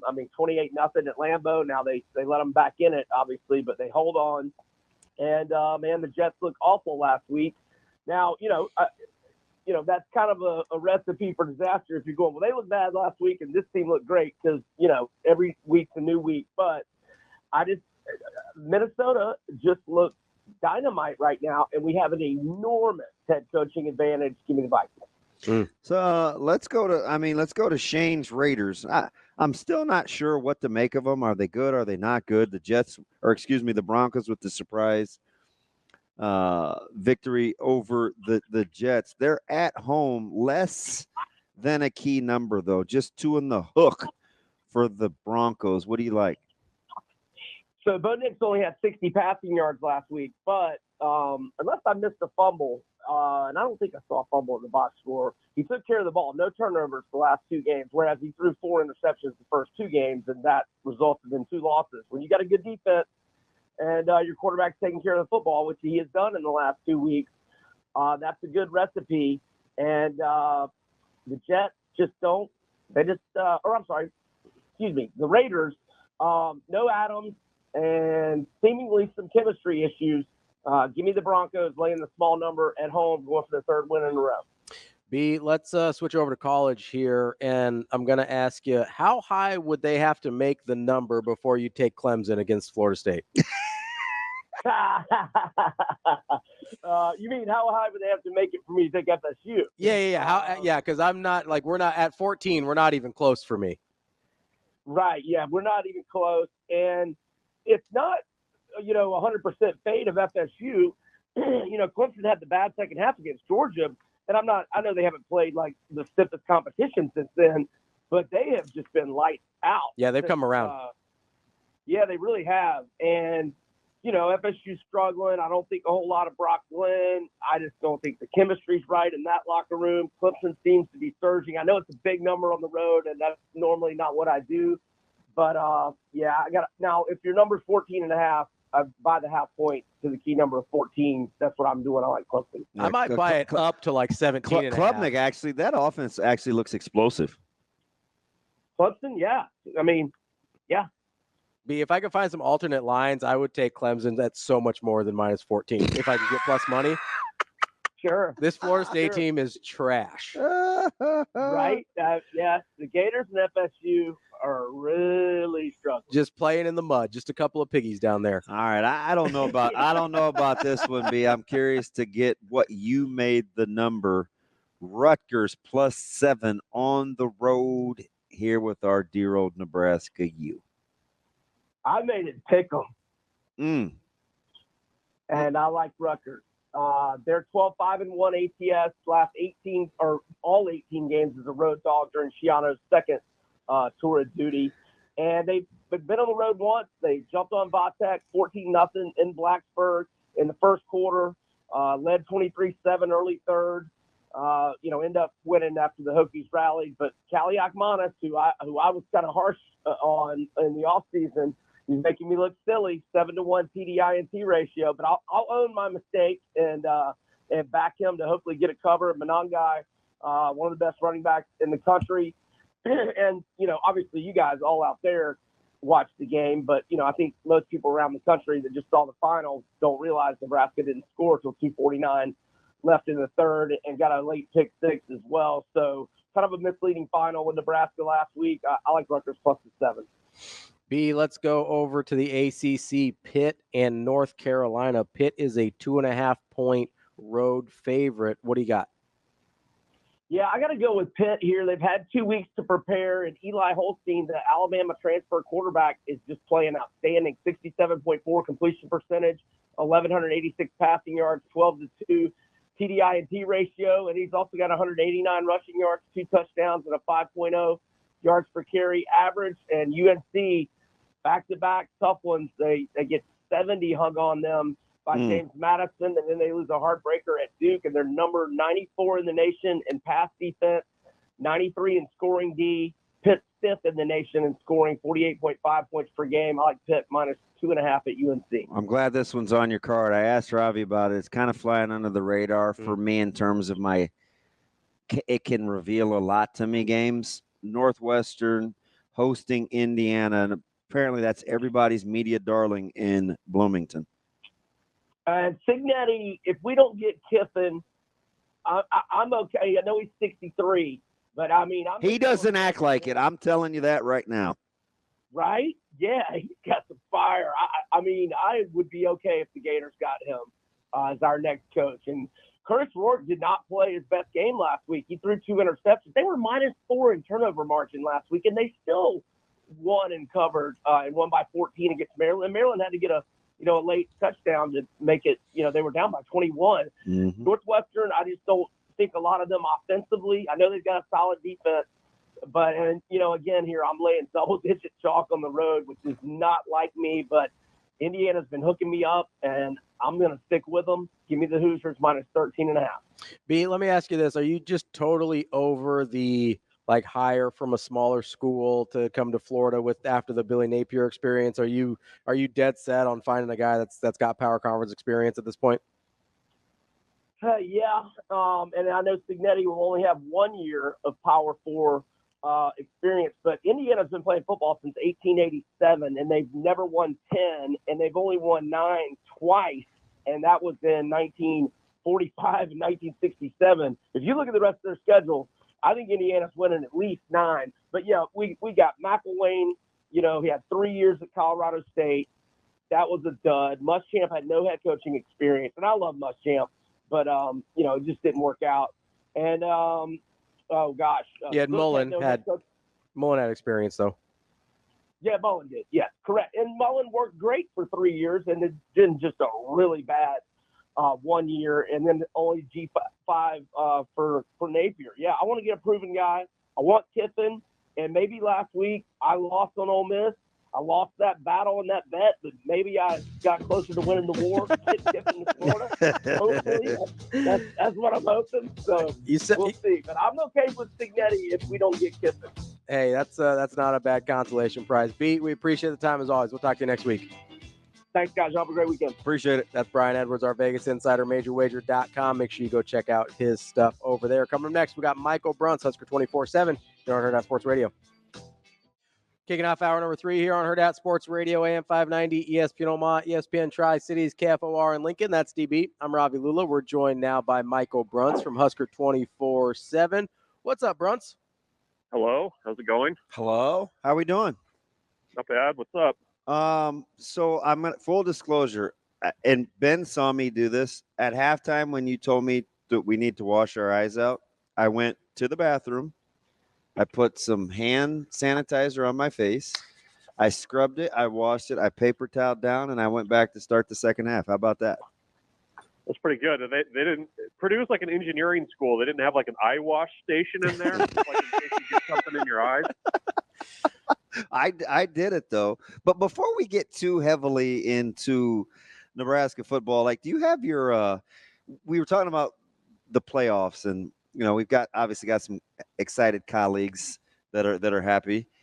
Do you have your Craig Counsell, your Jeff Supan, your Jarrett Wright? Who else? Rosario for the Braves. Like, baseball is weird, isn't it? You can be really good, but it's more about being good at the right moment, especially in the postseason. Yeah. You're who else? Like Alex Gonzalez. Well, we mentioned Randy Arozarena earlier. Dude, that's a great poll. What was it? Who was the Giants outfielder when they won every other year? Was it Cody Ross? Oh yeah. McLaughlin dropped Cody Ross, and I cringed because he was. No, he said Brandon Moss. Brandon Moss. Oh yeah, it was Brandon Moss. He said. Yeah.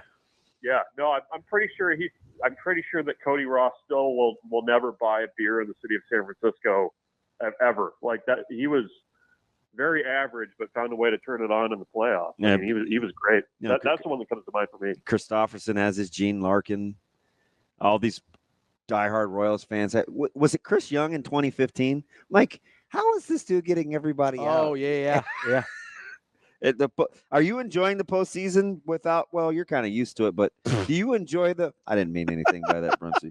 Because we're inevitably going to choke as Dodgers. So I'm catching strays out here. Well, I mean, you're used to it by this point, Bruntz. Well, I knew you were going to say that, though. So. You don't like playing baseball in October anyway. It's fine. Do you like the postseason? I watch it a little bit more casually than I do the regular season. I mean, like I will tune into a game in the late innings on purpose. I don't really like get super hardcore into it, now, but maybe the next round I'll really kind of dive in a little bit more.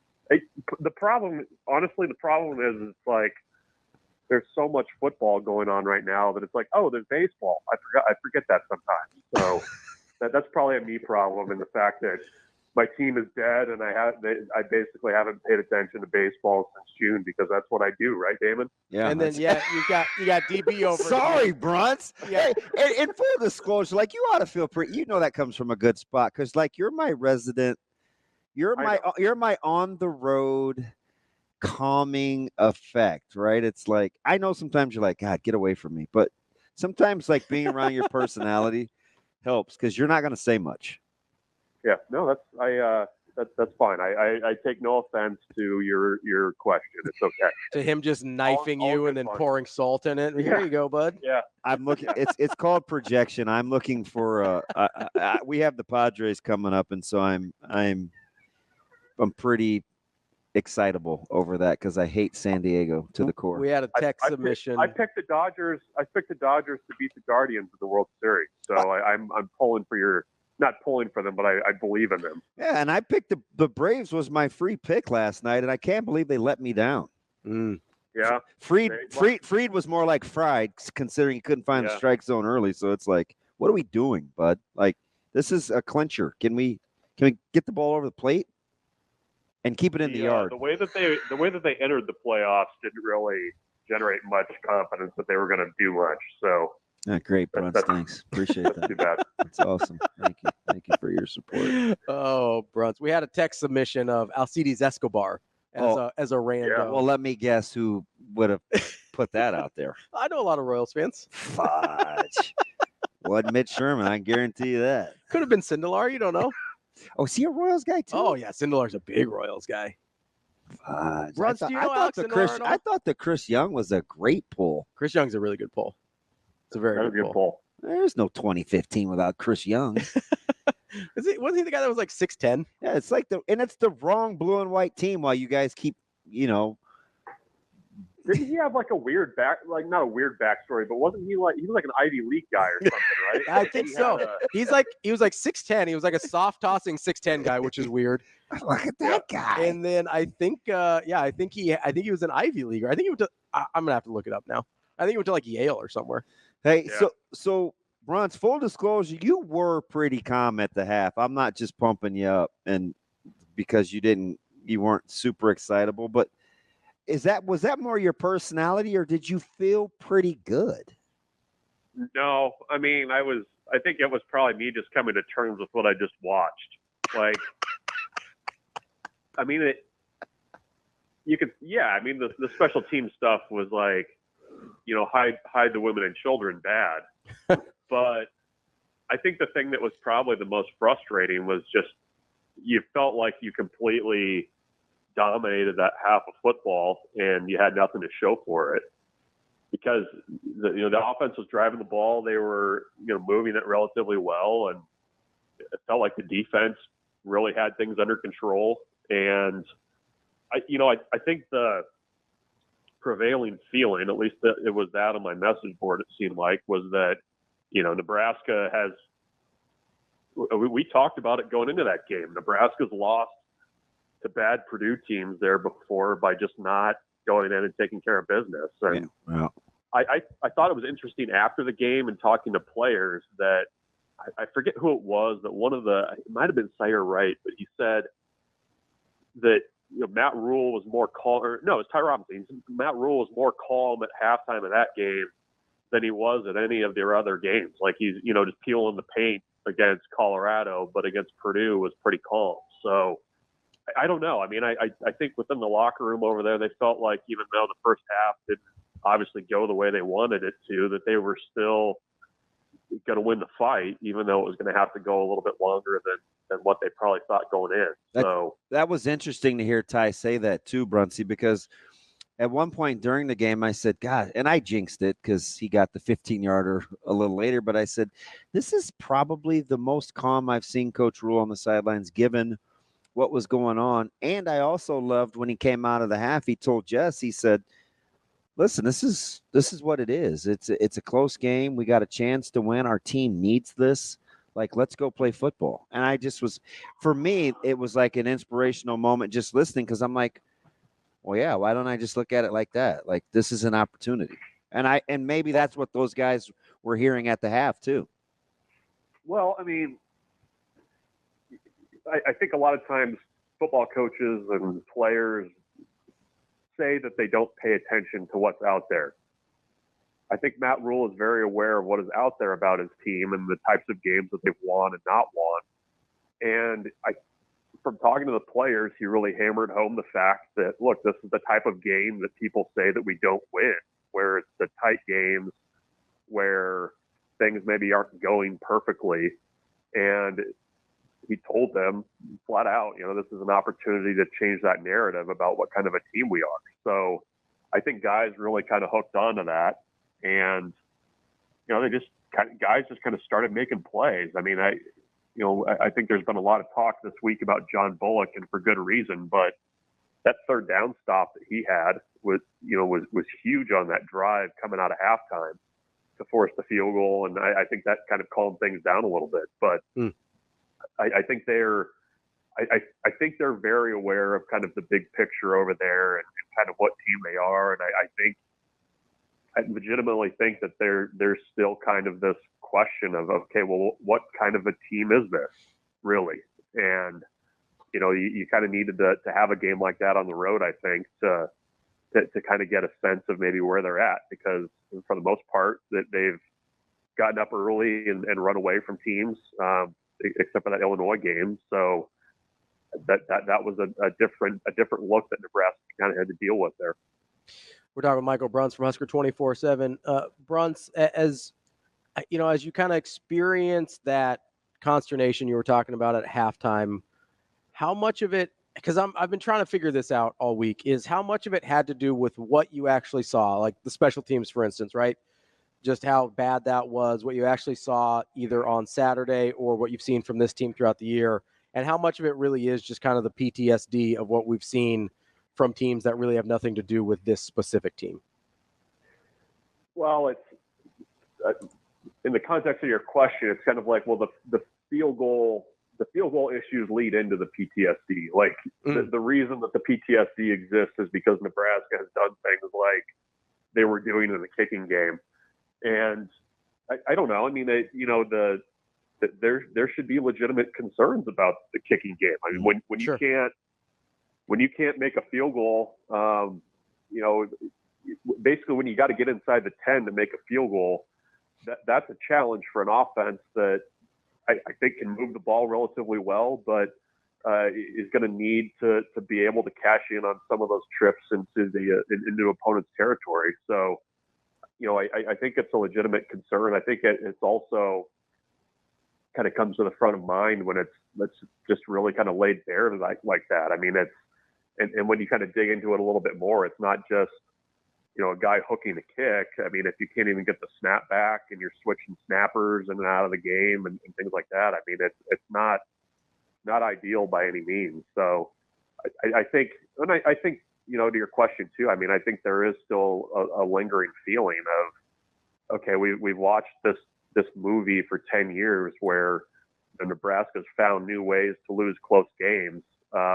You need to see Nebraska win a few of those before you can kind of shake that feeling, I feel like. Bruntz, I kind of surmise this as Nebraska being not only dialed because you want to be 5-1 heading into the bye on a good note, but I think there's this thing where Nebraska's focused on Rutgers not being a better version at this stage than Nebraska is at being similar teams, right? Then there's the whole parallels between Coach Rhule and the reverence that he has for Coach Schiano. How important is it for Nebraska to understand that Rutgers can't be a better version of Nebraska right now, especially in Lincoln? Yeah, I mean, they got to – it's kind of gut check time for Nebraska. I mean, I think when you kind of dig in a little bit more, it feels like the types of things that Rutgers does well are things that Nebraska at times this year has really kind of struggled with. And I think it's going to, I think Nebraska is a little bit more explosive in the passing game on offense than what Rutgers is going to be. I do think, though, that the types of identity type things that both teams want to do, there's similarities there. And Nebraska is going to have one of those kind of dialed in 4-quarter games and understand that you're probably going to be in a tight game late again. I mean, that's the way that Rutgers plays. That's the way that Nebraska is going to play. And it's a little bit of an identity game, I think, just to kind of, continue to build on what they did last week against Purdue. With what Rutgers does on offense, you're going to have to tackle really well. So you're going to have to carry that over from what you did in West Lafayette. You're going to have to win up front on defense, which I thought they did a better job of doing that against Purdue than they did against Illinois. And then it's special teams is going to really kind of need to be as dialed in as it can, because Rutgers is going to, get after Nebraska and for good reason. And there might also be an opportunity too for Nebraska to do something on special teams. I mean, Rutgers has given up block punts.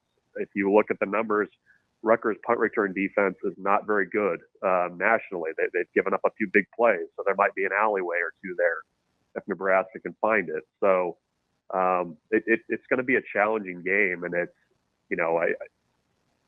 stylistically, I think you're right. I mean, Nebraska needs to be a better version of itself, because I think Rutgers kind of sees itself in the same way that Nebraska and Matt Rhule do. Bruntz, how much do you think Nebraska can change the narrative about special teams with some of the things you're talking about, right? Let's say the field goals continue to struggle, maybe not to the extent that they did against Purdue, but kind of the way they've been throughout the last year and a half, basically. Like, how much can they change the narrative with either a block kick or they find an alley on a punt return or something like that in terms of, like, hey, it's not all negative. They are just struggling in this one specific area. Yeah, I mean, that's kind of even the way it is now, though. The net punting number has not been great, but I think Brian Shee's kicked it relatively well. Yeah. Field position-wise, Nebraska is actually doing really well this year with starting field position. That's something they've always struggled with. And a lot of it has just, frankly, been good decision-making by Isaiah Garcia-Castaneda. I mean, he catches kicks when he's supposed to. He, lets them bounce when he's supposed to. That's been kind of a bugaboo for Nebraska for a while now, that it's not, the flashy DeMornay Pearson-L plays, but just fair catching a kick when you need to. And they've done a good job of that. But yeah, I mean, I think in some ways, I mean, it's like if you block a punt or you get a big return, it's a little bit of it's kind of like hey, look over here, look what we did over here kind of a thing. Mm-hmm. Kind of a flash play. But those are big plays in the course of a game. And when you're playing one-score games, I mean, it can really change momentum and can help your offense a ton too. So if they're able to block one, and they've gotten close a few times this year, I mean, that would be pretty big and at least distracting from the narrative of what it is right now. But I mean, I am a little bit fascinated to see how decision making and whatever is in that book and whatever the analytics say is changed by kind of what Nebraska's situation is right now. If at the almost the halfway point, if Bullock is your defensive MVP, who's next in voting?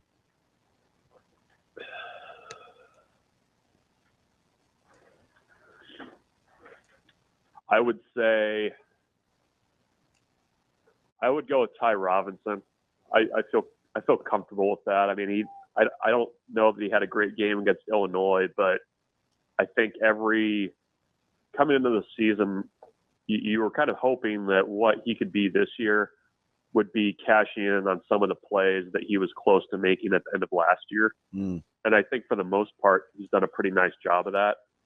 I'm trying to think if there's like an under the radar guy that I could shock and awe you with, but I don't know that there's somebody that immediately comes to mind. I thought MJ Sherman. That's what I thought you were going to say, because you're kind of a deep pool guy. I thought you may go with MJ Sherman.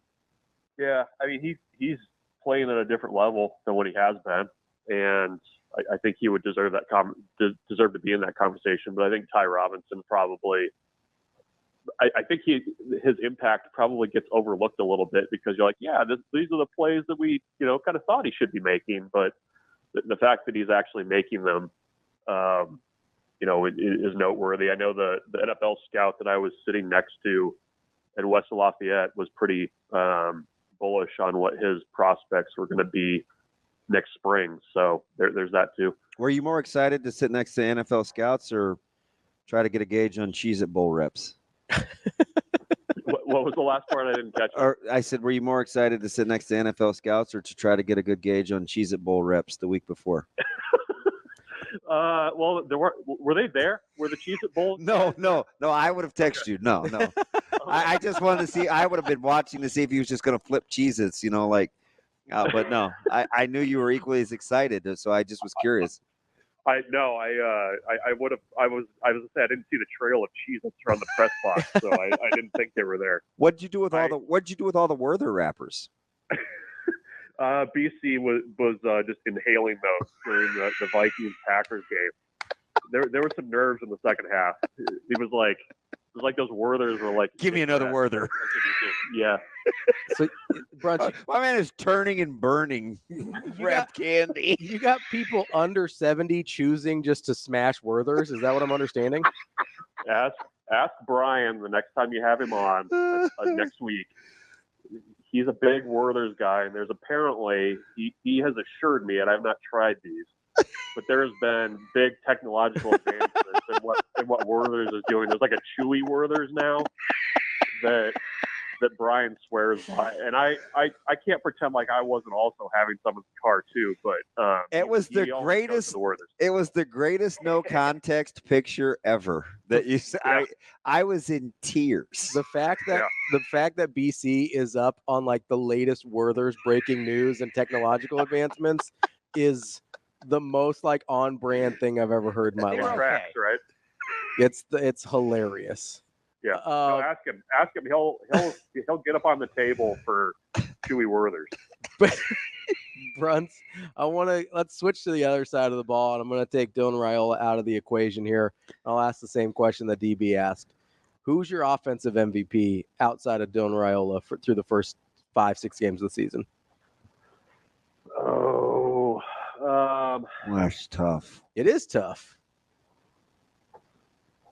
You could pick one receiver every week almost. Yeah, no, that's why it's tough, right? Because it's like, no, maybe this other guy. No. Is it Nair? I mean, I would go Nair. How about him only having one catch the other day? It's like who are you going to try to take away if you're playing Nebraska?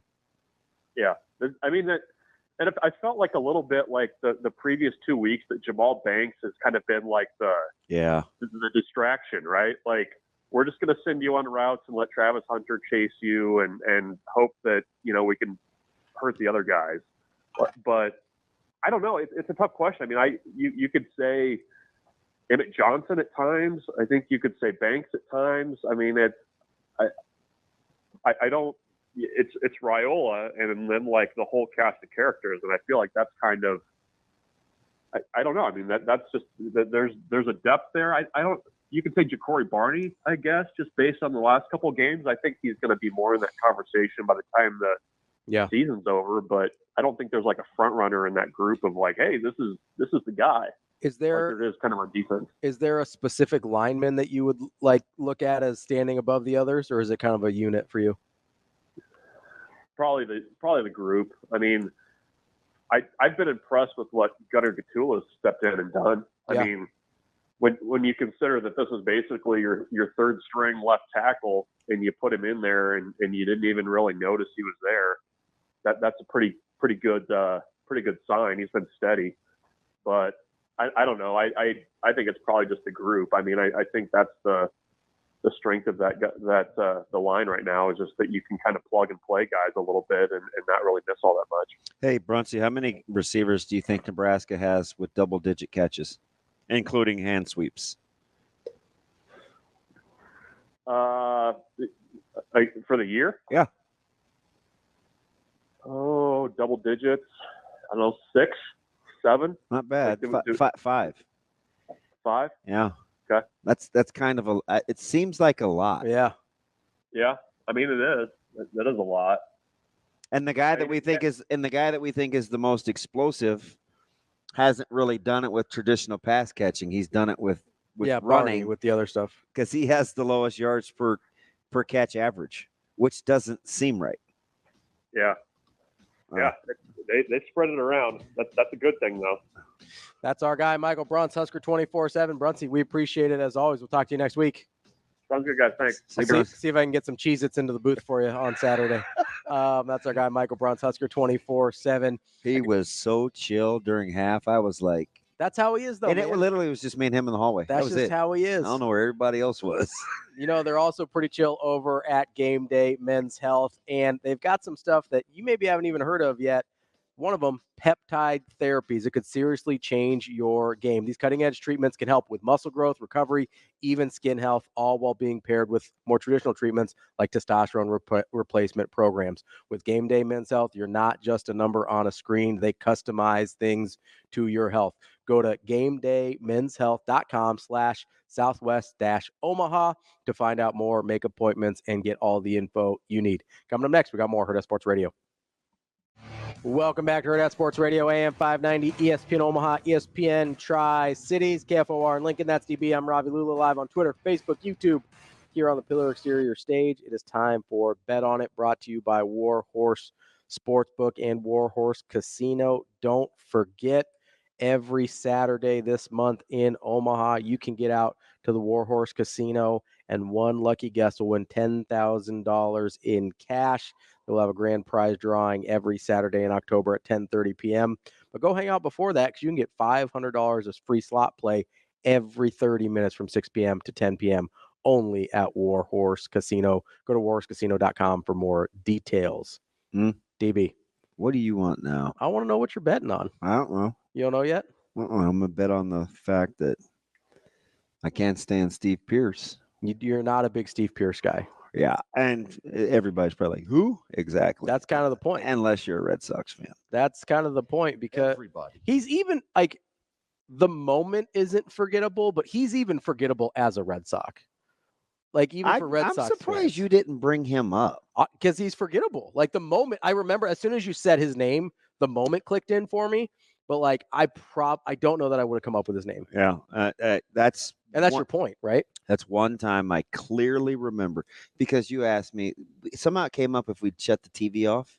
Yeah, no, it was Suits, right? He said I would contemplate, and I was like, "Gosh, would I do that?" Because he was talking about it for the Purdue game. Yeah, that was the one time, and I mean the game was going to be over after he hit it off Baez, but I didn't stick around for anything. Yeah, just click. And I couldn't stand Pedro Baez to begin with. Yeah. So that didn't help matters any. He had hit the 2 bombs off Kershaw. Mm-hmm. I think it was 2. I think he hit them both off Kershaw. I think he did. Yeah. And this is a nobody player. I mean, but you know what's funny? I thought the Red Sox were the better team. They were. I mean, that year they were. The Red Sox they were better than the Dodgers. That Red Sox team was filthy good.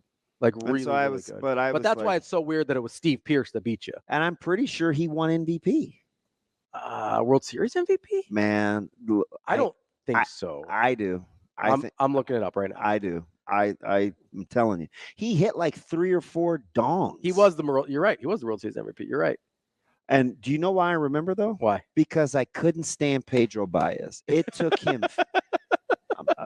Listen, I'm dead dog serious. It took this dude 15 minutes to pitch. He's one of only 3 players to win World Series to have multi-homer games in the world, to have a multi-home run game in the World Series at 35 or older.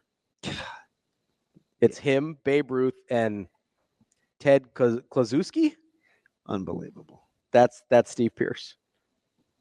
I feel some type of way about that. I can imagine. Yeah. I can imagine. That's he hit 2 bombs. Dude, he hit some tanks. You seem very hurt right now. I was. And I was kind of vouching for Kershaw, but it set the stage when they beat the Rays and he starting to have some postseason success. Yeah. That's what all the scuttlebutt is about now, right? Yep. Like Judge hasn't had postseason success. Ohtani's never even been there. He's never been there. Yeah. Apparently the Orioles are the only team that want to pitch to Bobby Witt, but he's just getting started. So at least if you're one of these Royals honks, like the majority of our friends, at least Bobby Witt got it out of the way. He's playing well in his first postseason, so he doesn't have to get the Bonds treatment or some of these other guys that it took a little bit of time to have playoff success. So I want to get to the NFL game tonight because that was one that our guy B. Edwards had on his sheet. Yes, with indeed. The Buccaneers as 2-point dogs to Atlanta. I don't know if I like that. Well, because you think that Tampa's the better team. Yeah, Tampa's just better. They are. And I'm not sure. I mean, I'm taking the points. I'd lay the points. You think so? Yeah. You got Atlanta? I would lay the points. I don't love it. I would probably. It depends on what the money line is, but yeah. Because if it's not a great difference, I'll always take just getting the win over less than a key number. Because 100% of the time I don't like looking at a team, all things being equal, when it's less than a key number at home, especially in Atlanta. But the line, I think it did open at 3. Tampa is plus 105, Atlanta minus 125 on the money line. So I would take a look at the ATL on the money line. That's just me. I think Tampa Bay just wins this game because they're better. They are just better, and like Brian said, I'm not sure that the travel makes a ton of difference in this scenario, especially on the short week. It's not. What did he say? 70? He's like, 75. I made that minute. I made that flight. I mean, it's like here to Chicago, basically, right? Like you don't even consider that hardly a trip if you're on the plane for an hour. And we all know from your experiences in West Lafayette, like that charter travel is a little different than going and hanging out at the airport. Like you get in and out pretty quick there. Like I'm sure they're not spending a lot of time. I don't know. Like I wouldn't go all Braves last night on it like I would have, but you're not gonna fight me on it too hard. No, because they are the better team. I just think Tampa's better, and I'm buying into the Baker Mayfield revival. He's playing at a high level. He's playing really good. Like it's not just he's playing. It's not really just kind of like a cute story anymore. No, like he's like last year. That's kind of how I felt all year about Baker Mayfield. Was like, oh, that's nice. He's kind of having a moment and kind of redeeming himself a little bit. I think he's actually just good. Yeah, like he might actually just be good. Who do you like in a winner take all with Mets and Brewers? Oof, man. I know the Brewers. The Mets will throw Quintana. Who are the Brewers going to go with Myers? I would guess so. I liked see. I'm off on this series because I liked the Brewers in Game 1. I thought they were going to win. Yeah, you picked all dogs except Sands. The Padres. Yeah, I thought Brewers were going to take Game 1. Obviously, that flip-flopped with Game 1 and Game 2. Yeah, it looks like Quintana and Myers are who people are expecting. I think this is just because I don't like the Mets. I think I want to go Brewers here. Right in the mayor.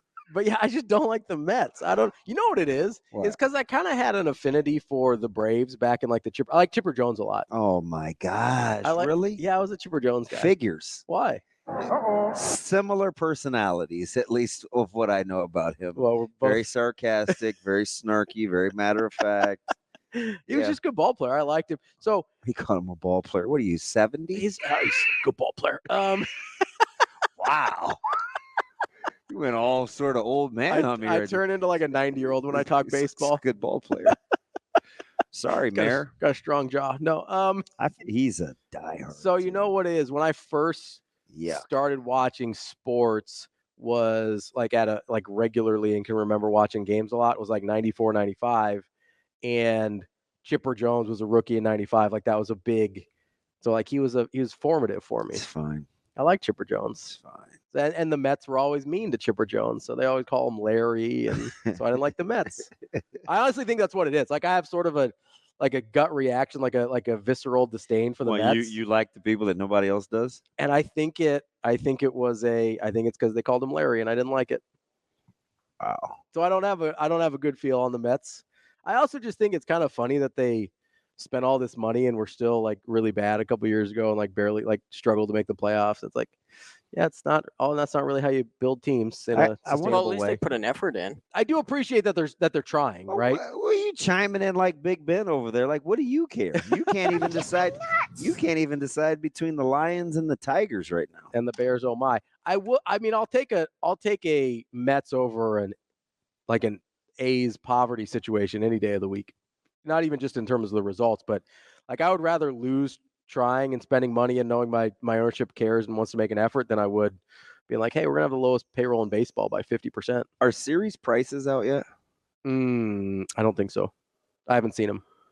I'd like to see what the series prices are for the ones that are already set up. Mm-hmm. Well, there's only one game today. Yeah. So, I mean, everything. So so which series are intriguing you? So if I'm a Phillies fan, yeah, I much prefer I would think they would prefer the Mets over the Brewers. To play the Mets? Yeah, just because the Brewers will make you be a little more fundamentally sound, and that's not always the Philly way. Because the Brewers are kind of a little old school, small ball. I wouldn't remember what Arizona did to Philly. Do the Brewers kind of remind you of like 2015 Royals at all? Kind of. Like how they go about their business? Kind of. Because that's kind of the vibes I get sometimes, which is fun to watch them, especially in postseason. Do they have an Alcides Escobar? They might. Well, you got a Garrett. You might find an Alcides Escobar in the butt. They have several Terrence Gores. There's only one Terrence Gore. Out of Tigers, Guardians, Royals, Yankees, Padres, Dodgers, which matchup intrigues you the most to see the line on the series? Tigers, Guardians. Yeah. Yeah, the Tigers are hot, and they're very familiar with the Guardians. You think if you could get some plus money on the Royals, you'd be interested there since you're not super high? You're gonna get a ton of plus money. You'll get a ton of plus money. I bet you the Yanks are 4-1. That might be worth a flyer. If you get the Royals at plus 400, that's probably worth a flyer. Yeah. Give their rotation a chance to reset, though. That's kind of key. That's Bet On It, brought to you by Warhorse Sportsbook. Coming up next, we'll talk a little Rutgers here on Hurrdat Sports Radio. Wrapping up the show here on Hurrdat Sports Radio, AM 590, ESPN Omaha, ESPN Tri-Cities, KFOR in Lincoln. We're live on Twitter, Facebook, YouTube. That's DB. I'm Ravi Lulla. We're joined now by Bobby Deren. He covers Rutgers for 24/7 Sports Scarlet Nation. Bobby, how are you this morning? Good. Thanks for having me, guys. Yeah, Bobby, between talking to you Tuesday night on Big Red Wrap-Up and all the media requests you're probably getting this week, man, are you over Nebraskans yet or what? I was out there. I wrote an NFL draft book years ago. So one of the players played for Nebraska. So I went out there and I had a blast. So ever since then, I don't have anything bad to say about Nebraska. Hey, look, so we've been trying to break this down because Nebraska seems exceptionally dialed in. And I don't know if it's, it could be for a multitude of reasons. But part of it, I think, is Coach Rhule has such a reverence for Coach Schiano. And Rutgers plays in a way that I think Coach Rhule kind of admires, with the ground and pound and the not beating yourselves. How much of this game is about which team do you think can be the best version of themselves? Yeah, I think, over the course of the season, a lot of these games Rutgers is going to play it's going to come down to, those little things, how good can they be at their best? And by that, but Rutgers is playing tough, mistake-free, disciplined football. And that's really what won them the game against Washington last week, because Washington had over 500 yards of offense. And, but they made mistakes, they costly penalties, and Rutgers didn't. And I think that's one thing that Coach Rhule admires. And I know Matt a little bit from when he was at Temple, dealing with recruiting in this area, and nothing but good things to say about him. But, I think when you look at the Greg Schiano coach program, it's very disciplined. I mean, it's very structured, and practices are intense, and he demands a lot of his players. And, that's why a lot of these guys who are, fringe NFL draft guys will get picked up and might stick around on the bottom of a 53 or practice squad because of the culture he instills and how he just gets every guys to buy in, play smart, play the right way, and be pretty much good kids for the most part. Bobby, one of the things that's kind of uncharacteristic for a Greg Schiano team is kind of the run defense this year, giving up about 6 yards per carry. How much of a concern is that for you, and how much do you think they might be able to improve on that now that we're almost halfway through the season? Well, the first few games are playing with two brand new linebackers. They lost Mohamed Toure in the preseason, who tore his ACL, and he was probably on pace to be their best player, even over Kyle Monungai on offense. That was a huge loss. Tyreen Powell's the other starting linebacker, just came back a couple weeks ago from an Achilles, but working his way back. So against the run, those first-time starters at linebacker were just kind of feeling things out and getting used to it. And I think you saw a lot of misfits in there, and you have some defensive linemen who are new in there, and they're getting adjusted to it. So I think this defense is still feeling itself out and trying to find its new identity, even though they have a lot of guys returned from last year. It's a different unit from the one that finished last year as number 16 in the nation in total defense. So it's still kind of a work in progress, so to speak, even though it is a veteran-laden defense. But I think the more experience they get, the better they'll get. But, it's going to be a tough task this weekend for them. Bobby, help me explain. This is the former running back nerd in me. And this started in the summer, watching Monungai and what he did last year. And I kind of liken it to, he's kind of in one with this offensive line scheme where he's very, very patient, even though he's a downhill guy. He's got good power, but he's never really in a hurry. Like, how do you kind of break down his running style and what makes him so effective? Yeah, I appreciate that for a running back myself. So, he runs with, he's not real tall, so he runs with a real low center of gravity already, and he's just tough and strong, and he's really starting to develop really good vision, and I mean, he's had it, but it's you just see it. Last week he had a 40-yard run where he ran through a few tackles, but prior to that, it was a play to go up the middle, and he recognized it, bounced it outside, and he's doing a lot of these little things. Yeah, he's a patient son of a gun, isn't he? Yeah, and he can, he's not in a hurry. Sometimes backs, when they go through the hole, you're trying to go 100 miles an hour and this thing. He's not that guy, and he has very violent cuts, and he can turn and really run through tackles, and he's just really well suited for this offense. Even when he was starting to just play a little bit, Isaiah Pacheco was the starting running back. He would go in games and be a little more effective because he was just better suited for this offense. It's just kind of like the perfect fit for him. And 2 years ago, Sam Brown, who's his backup now, took the starting job from him, but was injured in his first game when he started. And it took him a while to get back to his old self. And, during that interim, the non-guy just took over. And every week it just seemed like he was getting better and better.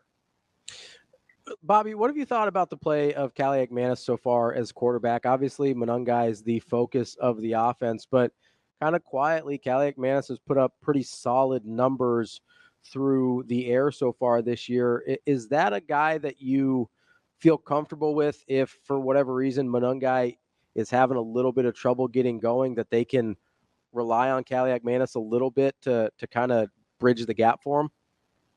Yeah, it's a great – I was going to say solid before you said it. He's been solid, and I think he's a guy that can get some things done with the passing game, but he's not a guy that's going to go 300, 400 yards. He's a guy that can get you some first downs and move the chains. He doesn't have a ton of zip on the ball, so if he's on the run or if you have to make a throw in a really tight window, he doesn't have that rocket arm, but he's a very smart player. And Turks and Rocket tailors the offense to what suits him. And he knows him really well because he coached him at Minnesota. He might have started 5 games there in 2022 under Turks and Rocket before he left for Rutgers. So they're very familiar with each other, and he kind of plays to his strengths. And, in terms of how successful he's been at Rutgers, it's a huge step up because the quarterback position hasn't been that great for a long time. So, Gavin Wimsatt was bad last year. Noah Vedral was serviceable at times when he was there, but it's never been a prolific passing attack. So just to get some semblance of a solid passing game is a huge step up. Now, can he take over if Monangai stopped in his tracks? That's a great question. I don't know if he can control a game. He can help manage the game, but putting the team on his shoulders, that's a tall task. All right, so which one is – because they both kind of show up statistically, right, getting vertical in the passing game outside the numbers. But with the lack of the depth and the injuries you've had in the secondary, people have been able to chunk you via the air. If you have a concern based on the opponent on Saturday, which one has the potential to rear its ugly head first? That's a good question, because sometimes when you think, they got one area shored up, boom, there's a big play. I think part of the reason that you'll see the passing game struggle at times is because they fail to get a consistent pass rush. If you're just rushing the front four of Rutgers, chances are you're not going to get to the quarterback. And the sacks have been limited. TFLs, they're in the bottom of the FBS in both categories. Yeah. So I think that has a lot to do with it. Now, you have some good coverage guys back there, but I think it'll really come down to the front four and even in the running game too. Can those guys get some penetration? Can they get some traction? Can they get to the quarterback and pressure him? And I think that's the biggest key because, at times when that is faltered, you've seen some of those plays where they get gashed. And like I mentioned before, the linebacker play is improving in terms of the run. But keep an eye on those trenches because that's going to be a big determining factor in how Rutgers fares on Saturday. Bobby, you talked a little bit about this earlier in terms of Washington's production offensively that didn't lead to points.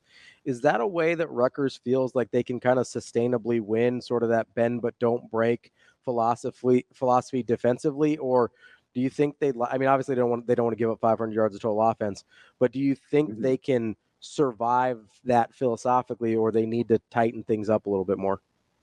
No, I think they definitely need to tighten things up because it's even though they have a lot of guys back from last year, it's not the same type of defense that they're playing this year. And I think, they just made some plays there and got a few breaks.